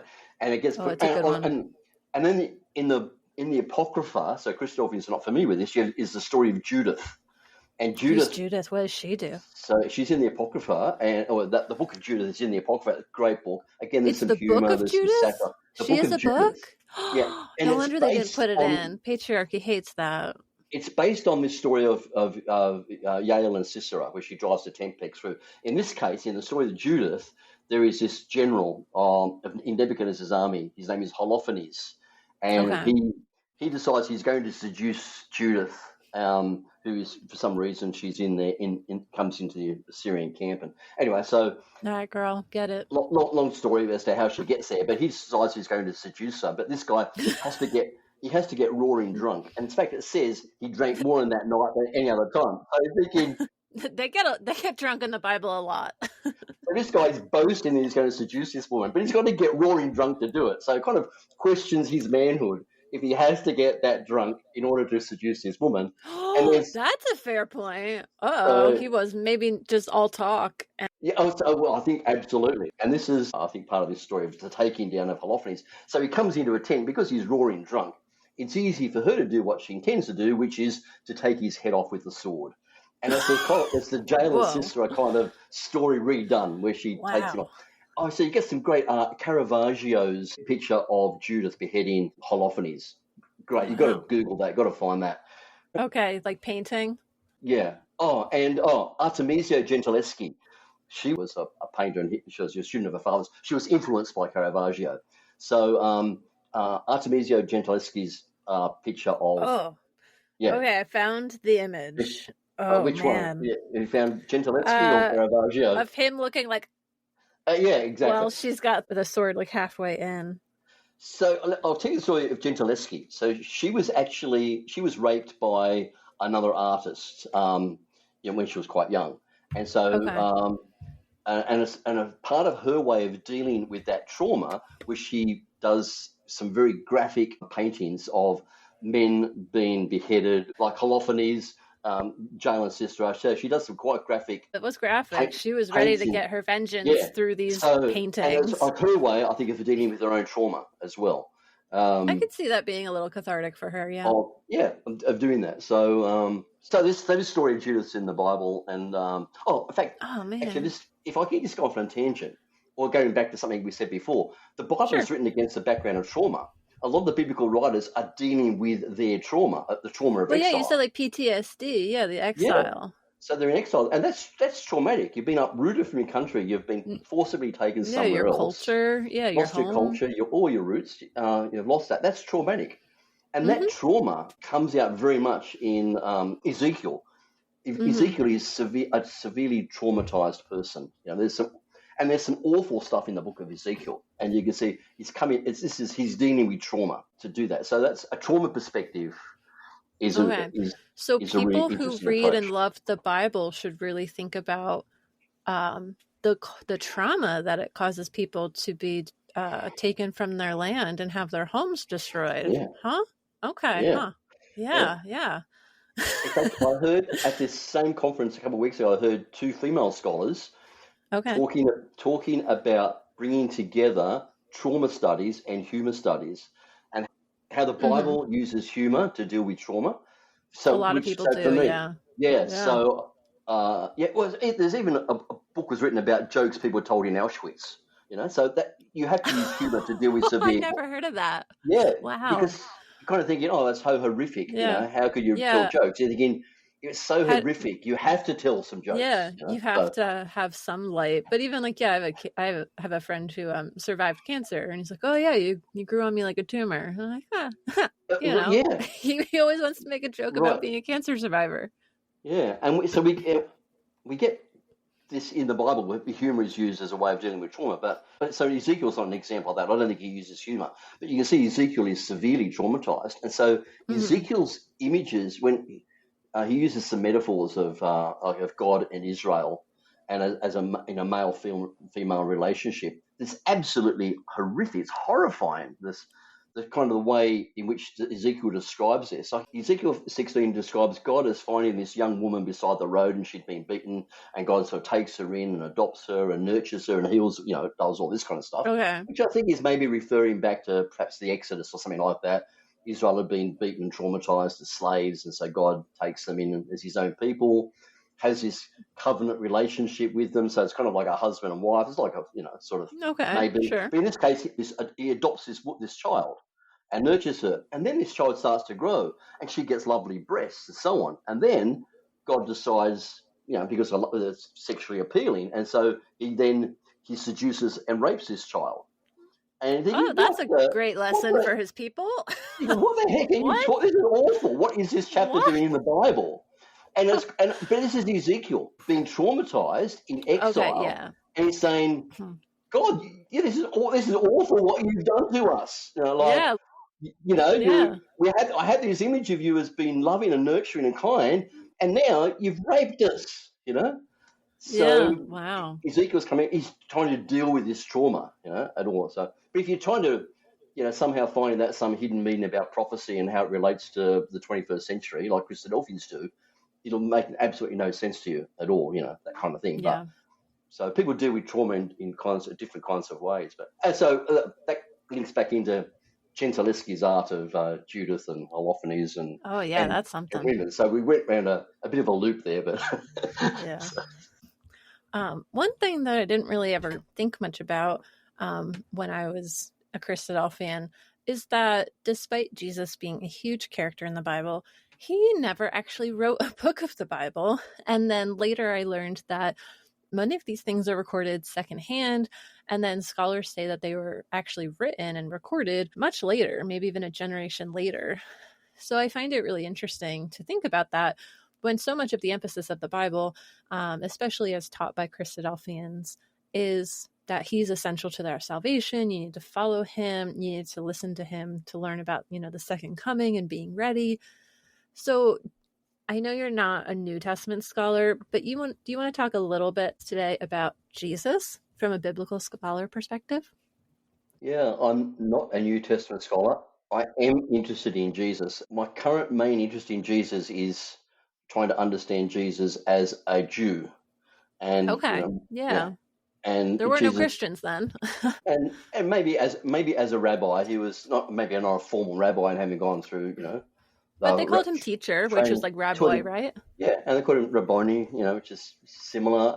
So yeah, so my interest in Jesus currently is trying to understand the Judaism of Jesus and Jesus as a rabbi figure. Is trying to understand that, and Okay. just and trying to learn from colleagues, for example, who have got a lot more expertise in rabbinical interpretation of the Bible as to what some of the sayings of Jesus might mean from a rabbinical perspective. It's been really enlightening for Okay. me. Anything else that you think Christadelphians would be interested in from a biblical studies perspective about Jesus? Anything that might change their perspective from what Christadelphians told them? Yeah, for me, one of the interesting things when I was kind of leaving Christadelphians was this kind of realization that while Christadelphians and Christians in general spend so Hmm. much of their time thinking about Jesus as an atonement, how Jesus saves the world, Yes. Jesus' death on the He's cross my is savior. kind of Yep. about that, and so there's this big emphasis on Jesus as the savior and this whole Yeah. this whole atonement thing, and there's multiple divisions within Christadelphians, or there used to be back in my day. There's multiple divisions in Christadelphians on this subject of the atonement because everybody had a different view and everyone was right. But Jesus, That's true. They all say they're right. but Jesus said nothing about the atonement. Jesus never once came and said, "I'm going to die for the sins of the world on a cross." He never Isn't said it that. funny what's not said? Yeah. And the only thing that Jesus ever said that came remotely to talk about the atonement, where he says, "The Son of Man came as a ransom for many." Is he talking about himself when he talks about the Son of Man to start off with? And He then doesn't say me. Yeah. what's a ransom? And how is he a ransom for many? So it's a bit of a cryptic saying, and which could have multiple meanings or that. But he does not ever talk about dying for the sins of the world. Never, not once. He I just never kind of says he assumed will he die for the did. sins I of the was like, world. it's got to be in there, right? No, it's Paul. Huh. Paul says that Jesus died for the sins of the world. Not Again, Jesus. Paul. Jesus does not say it. Get rid of Paul. Jesus let was him in not the there? founder of Christianity. Paul was the Yeah. founder of Christianity. Jesus did Yeah. not. Jesus He's was like a the Jew. Robert Roberts to John Thomas. Yeah. Like, And John Thomas was the first one. He got all the attention, but Robert Roberts did all the hard work to actually set it up into something that yeah, lasted till today. Jesus was very much a Jewish rabbinical figure. The Lord's Prayer is not that much different to prayers which are said in synagogues today. Yeah. It's not that much Wow. different. Really, it was Okay. Jesus said, I think, very little from a Jewish rabbinical perspective that was new. In this whole thing about, people said, what's the most important, commandments? And he says, oh, there's one commandment which you keep, and all the rest hang on this. That's other rabbis said the same thing, So not to take He it, wasn't special? I thought he not was to from take away God. from Jesus, but he's saying the same as what other rabbis are saying. People are asking rabbis that question. Jesus saying, well, this answer and everything hangs on this one law to love your God and your neighbor as yourself. That's what it's about. Wow. That's not Wow. radical. That's not radical Judaism. He was That's supposed to be rabbinic radical. He was Judaism. flipping tables. Yeah. So, okay. Where he may have been radical, and again, he was not alone in this, but where he may have been radical was in saying that he believed in traditional Judaism, but people are hypocritical. You're Yeah. not living what you're saying, and Yeah. that was maybe where he was radical, and just kind of trying to bring people back to it and say, if you teach it, then live it. Yeah. That was radical. So. But I don't think That shouldn't be radical, but yeah, I guess so. I don't think he was teaching any that was, radically new in terms of enlightening dogma. Yeah. He was saying, he was very Mosaic. He just accepted Moses and all that. I mean, I never knew anything about what Jewish culture is at that time as a baseline. So, and the way it's read and taught is that he was a novelty, that he was new and exciting. I mean, I guess the miracles, I assume the other Jewish teachers weren't doing that, because it always seemed like he was like drawing crowds and people had heard about him and were like carrying people in to see him kind of thing. So, I mean, I guess that was it. The Talmud relayed stories from around the same time of other rabbis who had a reputation for performing miracles. So he wasn't even the only one doing miracles. And healings and all that kind of stuff. I mean, you may say, if you don't believe in miracles, so it didn't happen. Well, it was still a storytelling device in those days. Yeah.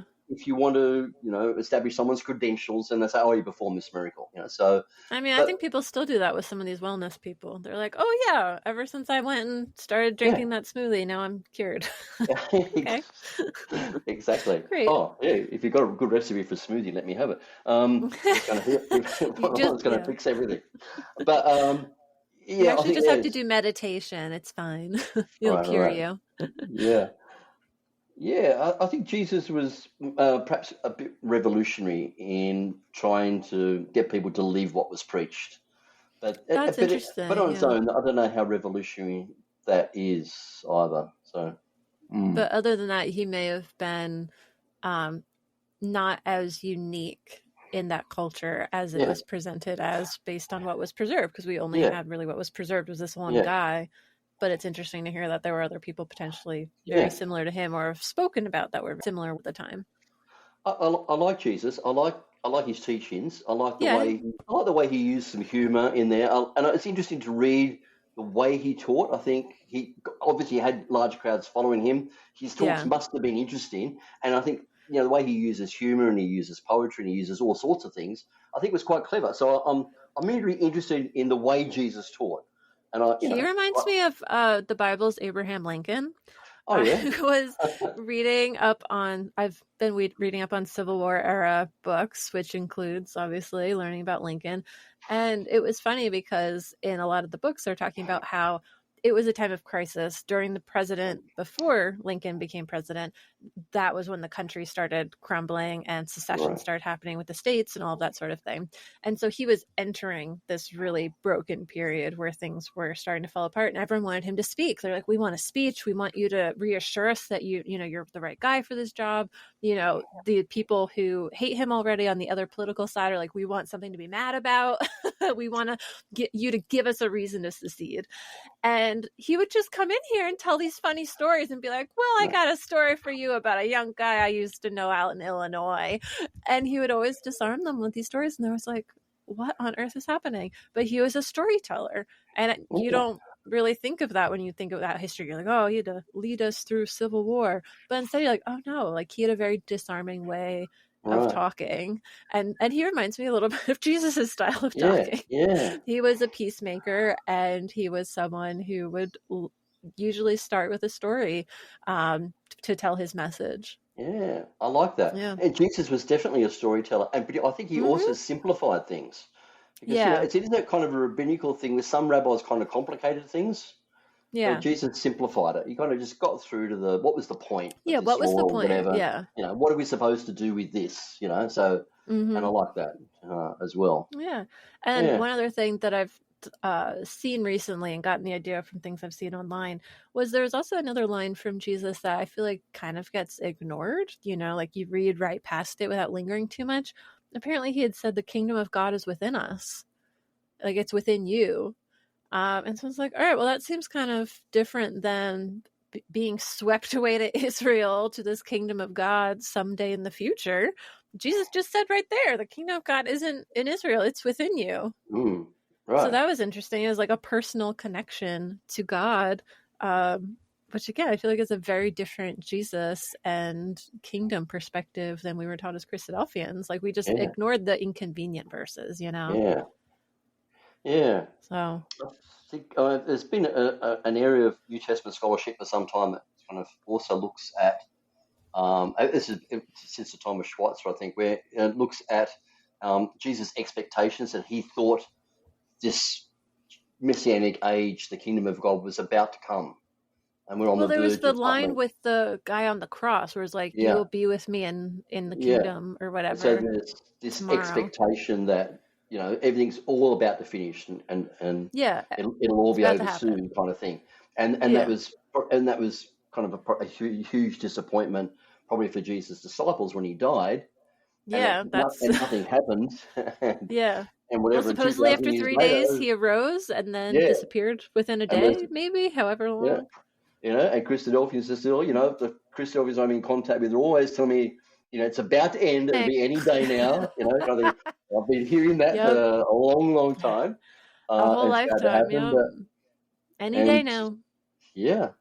And so, so Jesus was this kind of had these apocryphal views, which were not uncommon. A lot of apocryphal literature comes out of this time. We've got all these apocryphal books written around this time.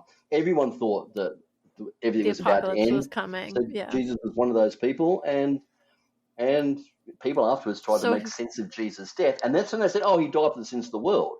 But Jesus never taught that. That's where the atonement comes from, is being disappointed. So kind of like, he was this great teacher and things were coming. Nothing happened. Oh, there must have been another meaning. Oh, he died for the sins of the world. Yeah, it was for our sins. Yeah. And that was an invention. That was not in the so teachings funny. of Jesus. Because that really sounds like how most cultures have handled their great disappointments of all of their prophecies not coming true. Historically, a lot of groups have tried to reason it away. I'm trying to remember the one I was just hearing about recently. But when it didn't happen, they're like, oh, well, yeah, it wasn't going to be a literal end of the world or a literal rapture. I think it was the one I was just reading, Cult Bride. I think it was in that one where she was saying in this like Korean branch of Christianity that called Providence, I think it was called. It was that 2012 was going to be the year of the rapture, but it was going to be a spiritual rapture. It wasn't going to be a literal, rapture. Right. And so that's why it's like these invisible fulfillments happen. Right. Like, oh, my sins were taken away by Christ. Okay, can you prove it? No, it's spiritual. It's invisible. Yeah, if you have an invisible proof and it was invisible what happened, that's pretty weak argument. Yeah. In fact, the whole idea that Jesus died for the sins of the world is contrary to Old Testament teachings about sin. There's this Bible verse. What do you mean? Because I thought it was all blood sacrifice, now you're good. Yeah, well, okay, so there's this verse that I can remember Christadelphians used to quote a lot about the immortality of the soul. And I quote it as Ezekiel, the soul that sins, it shall die, right? Which is Ezekiel. So it says, I remember that one. So the soul is not immortal because the soul that sins will die, right? So it has to die because we all have sin. That was always the justification, is everyone has sinned because of Eve, because women are bad. Yeah, well, so put that verse in its context. And Ezekiel's dealing with this question. People are going to exile. Jeremiah deals with the same question. Ezekiel was during that time. They both quote this Proverbs. They say the people are saying the fathers have eaten sour grapes and the children's teeth are set on edge. Like, the question is, why are we being punished for something a previous generation did? Because people say, oh, Manasseh was a terrible king and that's why we're being punished. Manasseh was 3 kings ago. Why are we being punished for something else? So Jeremiah and Ezekiel both quote this proverb and they deal with it. So Ezekiel says, you're not being punished for the sins of a previous generation. He says, a father will not die for the sins of a son. A son cannot die for the sins of the father. The soul or the person that sins is the one who will die. So this is where it becomes an individual salvation situation. So he says you cannot die for the sins of somebody else. You can only die for your own sins. No, God always punished to the generation and the generation. Like, it was always multiple generations. He did not care. And he would just swallow you up in a hole. Remember that in like Exodus or whatever it was? He just opened up the ground and was like, bye, families, like, because of what the fathers were doing. Yeah. Well, okay, you get involved. I disagree, is what I'm saying. And that's cool. I like people to disagree with it, but for me, I had this problem with this verse in Ezekiel that you die for your own sins, not for somebody else's. So thinking, okay, then how can Jesus die for my sins? Because Ezekiel said, "I die for my own sins," right? And you cannot die for the sins of somebody else. Be my own salvation? I have to be, I don't know. I'm going to die anyways, even though Jesus was perfect. Like, he can't atone for me. And the whole atonement thing, it doesn't make sense anyhow. Because if Jesus died for my sins, how come that I still die? For me, it's a problem. Because you think if he died for my sins, that's true. My soul should be immortal. If he died for my sins, my soul should be immortal. So says the Bible. Yeah. Because he took my sins away, and I was baptized on top of that. Yeah. So that means I have a sinless soul, and my soul should be eternal. Yeah. So, which is why I'm going to be a ghost. The Christadelphian solution and the Christian solution in general to this is that it gets us all fixed at the resurrection. We come back to life. But we find this whole idea developing. It evolves throughout the Bible. So in the vast majority of the Hebrew Bible, there's no afterlife. They don't talk about this, the afterlife, because in the vast majority, and it's like So Deuteronomy and the books that come out of Deuteronomy, or kind of follow that kind of theology is, if you do the right thing, you'll prosper. If you do the wrong thing, you will suffer. If you do the right thing, you'll stay in the land. If you do the wrong thing, you go into exile. Yeah. And then the exile comes, and people go, "Oh, hang on, what did we do that was so wrong?" And then so these people say, "Oh, we've been here for the sins of Manasseh," and they go, "But hang on, why have we been punished for the sins of Manasseh?" And then you get books like Job get written. Like Job was a perfect person, but he suffered. So they say, "So why do good people suffer?" What is the purpose of suffering? Yeah. And then out of that, so people are saying, and I think you get this evolving idea. So then some of the last stuff be written, like the book of Daniel is one of the last books to be written in the Hebrew Bible. And then at the end of the book of Daniel, it's like, the resurrection. So there's this answer. Well, when do these bad people get punished? That came out of nowhere. And when do we get rewarded? And they go, it won't happen in this age. It happens in the resurrection. It happens after you're dead. Resurrection gets introduced at the end of the Old Testament period as a solution to that question. So when does these rewards and punishments happen? If in this life we don't get them, it's like, in the next, and then that kind of also evolves. Is Daniel the one who initiated the belief in resurrection? Yeah, is that where it started? That's as old as it was Daniel. There is one verse in Isaiah, in first Isaiah, that people think that could be resurrection as well. Maybe, but it's a bit vague, not certain. Yeah. But the only one they say this is clearly resurrection is just one passage in Daniel 12. So, and which is very late. We know when Daniel was written. Yeah, not only is it very late, but it sounds like there's not a lot of evidence. There's not a lot of verses and things like that, like you were saying, to base a whole significant doctrine on. And even, I'm trying to remember, I'd seen something recently online too, talking about just how most modern churches say, obey us in this life in order to get prosperity, salvation, whatever, in the next life after you die. Yeah. And how damaging that belief in resurrection has turned out to be, because it's used as a tool to get obedience and to create high control groups, because they're like, don't ask questions about this life. This is what you need to do. You have to listen to us in order to get that in the next life. And it becomes a significant problem, because that is something that unfortunately does happen in Christadelphian communities. And I never thought about really where it came from, that idea, or how old it was. Like, it wasn't in the first however many books of the Bible really before Daniel. Like you said, it's like the end of the Old Testament. Yeah. So for most of the Hebrew Bible, there's no concern about an afterlife. There's no afterlife. So no one in the Old Testament gets an afterlife? They're just done? Like, it's kind of like, what happened everyone to just them? goes to Sheol, wherever Sheol is. Everyone just goes there, good and bad. And it's kind of like, but then when this idea developed that you get rewards and punishments for doing the right thing or the wrong thing, which is not... Well, Jesus said that. Your reward is in heaven, kind of thing. That's where your treasure won't rot. So you get stages in this. So the first someone came at that idea. The good get rewarded, the bad with that. And so when? And so, in this life. And he goes, no, not in this life. It doesn't work. No. And then, okay, well, so it's in the next life.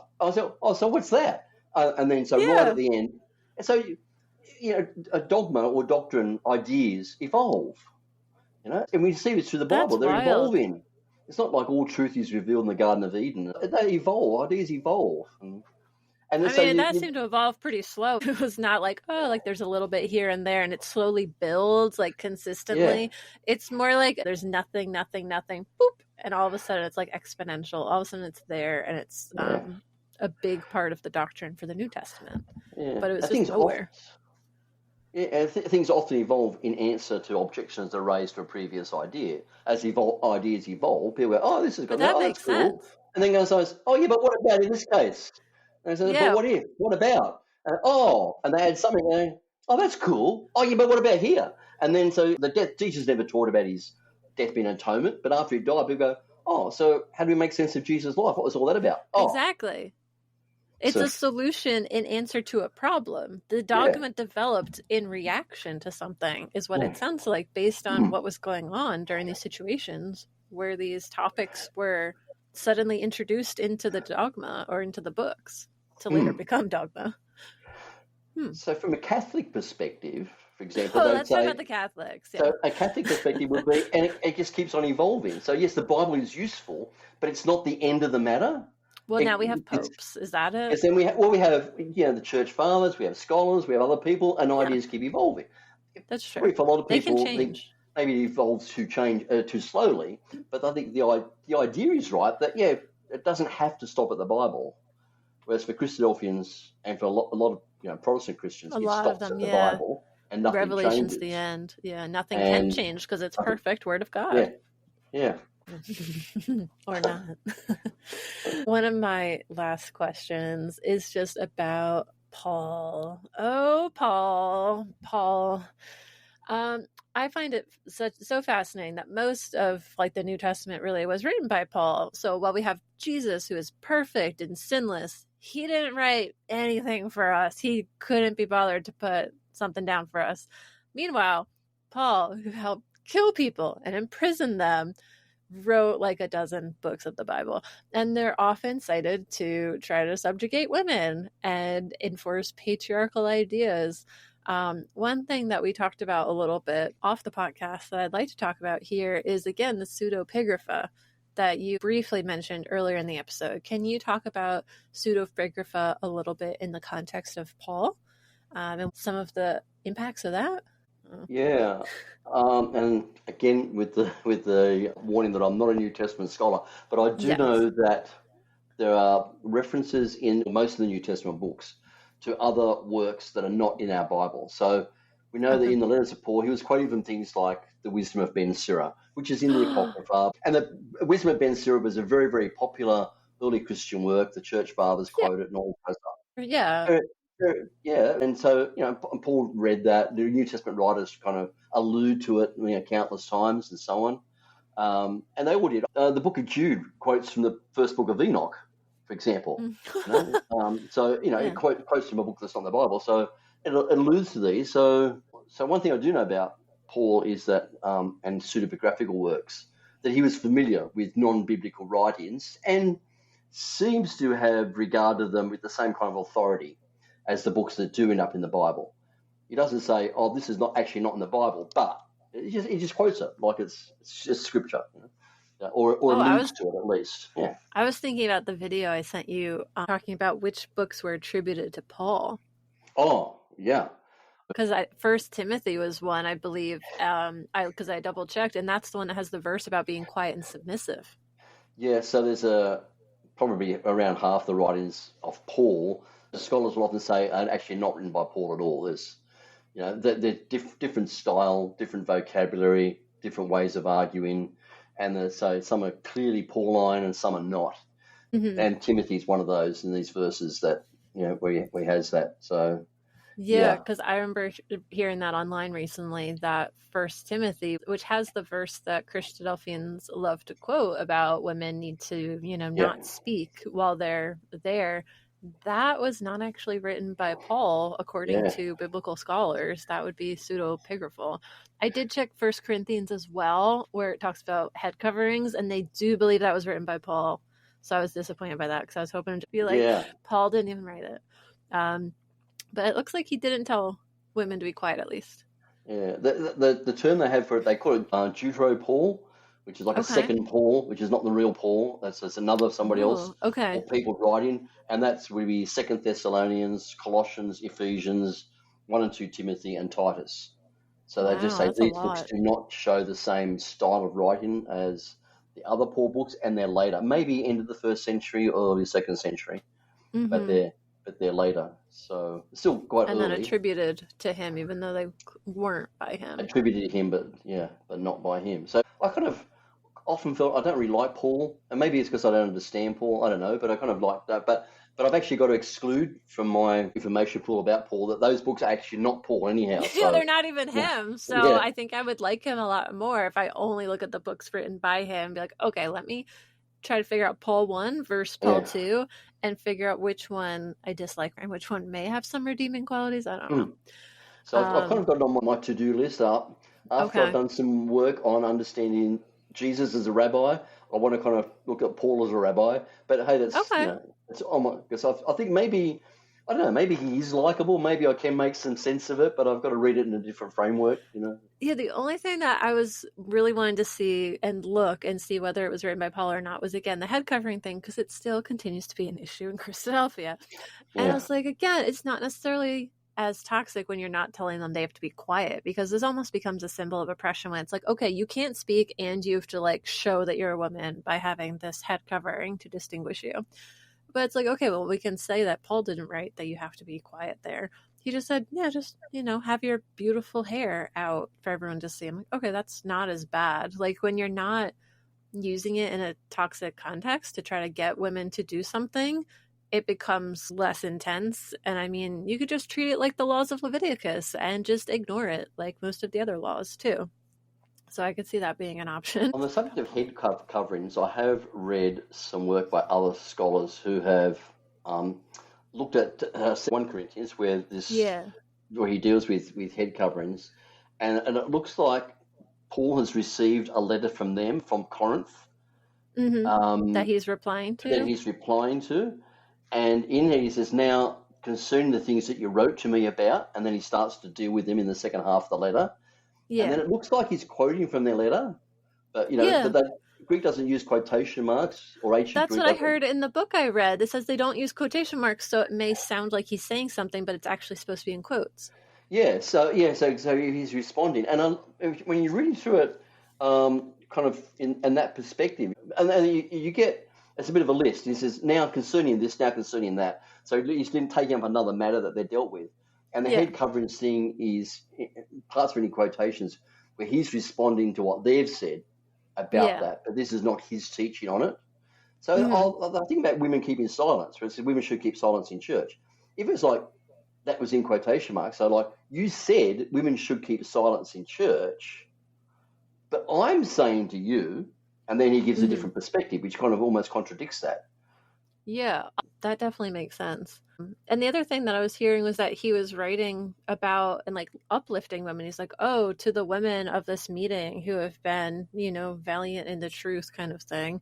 And it sounded like there were female apostles in the Bible, and I had to Google it, but it was true. And so I was like, okay, well, if Paul really thinks that women shouldn't talk and they should just cover their heads and sit in a corner, then why is he going out of his way to name them and thank them and talk about their involvement in the early Christian movement? Yeah. Like it doesn't sound consistent with what he's actually saying in his own words. Or he's like, greetings to, Tabitha or whoever. Yeah.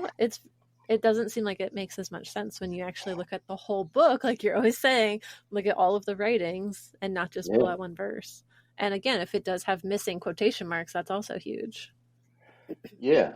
And he specifically refers to like Junia in Romans. He says, Junia, she was an apostle before I was.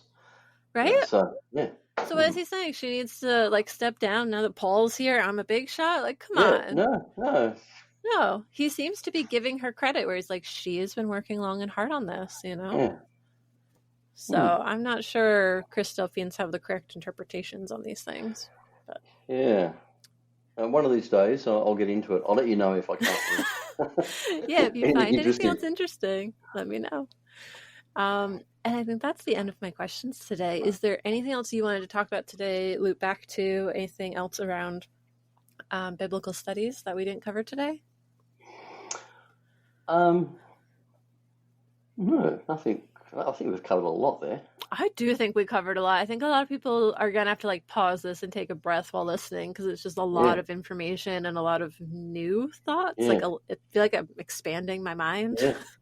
Yeah, I think I would say maybe is I know a lot of ex-Christadelphians, people leave, they just ditch the Bible, which is perfectly understandable. Sorry, I was one of those. I have not cracked it since. And I get it. I understand why people ditch the Bible. And I might have been on the verge of that myself at some stage of doing that. And I kind of almost accidentally got into biblical studies at university. It wasn't what I hadn't planned to take it up academically. And the class hooked you. When I saw that there was a different way or different ways of actually reading the Bible, different to anything I'd experienced in the past, I kind of fell in love with it. I kind of fell in love with this new approach. And I thought, for me, the Bible is enormously interesting and fascinating because I read it from a different perspective, and everything's a discovery. I'm seeing things differently. So, That's exactly how I'm feeling today. It's right. so many new discoveries, so many new perspectives, and it doesn't feel the same as it used to think about the Bible. Yeah. So I wouldn't necessarily tell everyone who leaves Christadelphians they should keep reading the Bible, but I just say, we don't ditch it. Maybe one day take it up and read stuff Or, about the Bible. or just listen to this podcast episode, dip your toes, see if it interests you at all. If so, great. If not, you don't have to read it. I'm not going to. But I'm enjoying these conversations and learning things from people who make it a point to learn a lot about this. I mean, I accidentally fell into researching Christadelphian history. I'm not going to tell everyone they need to dive in and read it and do research themselves, but I think they can benefit from some conversations and learning some fun facts about it, you know? Yeah. Absolutely. Yeah. So I think I read more of the Bible now as an ex-Christadelphian than I ever read it as a Christadelphian. And it's not just been lecture preparation, which has taken up a lot of my time, but just got some interest in it. So I probably read more about it now than I ever did. But from a totally different perspective, and I love it. But I wouldn't say to people they should read it, but just don't ditch it though. Maybe at some point you want to come back to it. Yeah, and just be aware that there's other perspectives than just the Christadelphian way of thinking about the Bible. That's what we really want to highlight through today's episode. There's so much more when it comes to how to think about things, so much more context that was missing, so many ideas from history that are relevant to think about when trying to analyze it, and that you should not keep that Strongs Concordance. Ditch that, that's for sure. All right. Well, thank you so much. This has been a great conversation. So, do you have any resources if anyone is still curious and wants to learn more? We may have shared some in previous episodes. Is there anything you wanted to shout out in this episode? No, Okay, no, nothing in particular. If you're in Australia, take his class. It's fine. So thanks again for coming on the podcast. I really love, especially when people come on, they can share their expertise on different topics that might interest the Ex-Christadelphian community. And I appreciate you making the time again today. This is now the third episode that you've been on, so I've taken a good share of your time. So I do appreciate it. And you have a really enthusiastic way of speaking that has been really fun. And thank you for offering your expertise for all of us who've left the Christadelphian faith. Very great. Thanks for having me on. Absolutely. Anytime. If you've got more things you want to talk about here, let me know. But this is a great conversation. We really hit a lot of topics today. So that's all for today's episode. Take care and bye, everyone. Thank you to everyone who has helped make this episode of the podcast possible. Today's episode was edited by me, Zinnia. I'd also like to thank Al Kroons for creating our intro music and the Ex-Christadelphians that submitted audio for the intro music. If you'd like to join our community, you can find us at the group for Ex-Christadelphians on Facebook. You can also follow our social media on Facebook and Instagram at Life After Leaving Podcast. If you'd like to come on the podcast, reach out to me at lifeafterleavingpodcast@gmail.com. And if you're enjoying this podcast, please consider leaving a rating and review or sharing this podcast with a friend. That's all for today. Thanks and see you next time.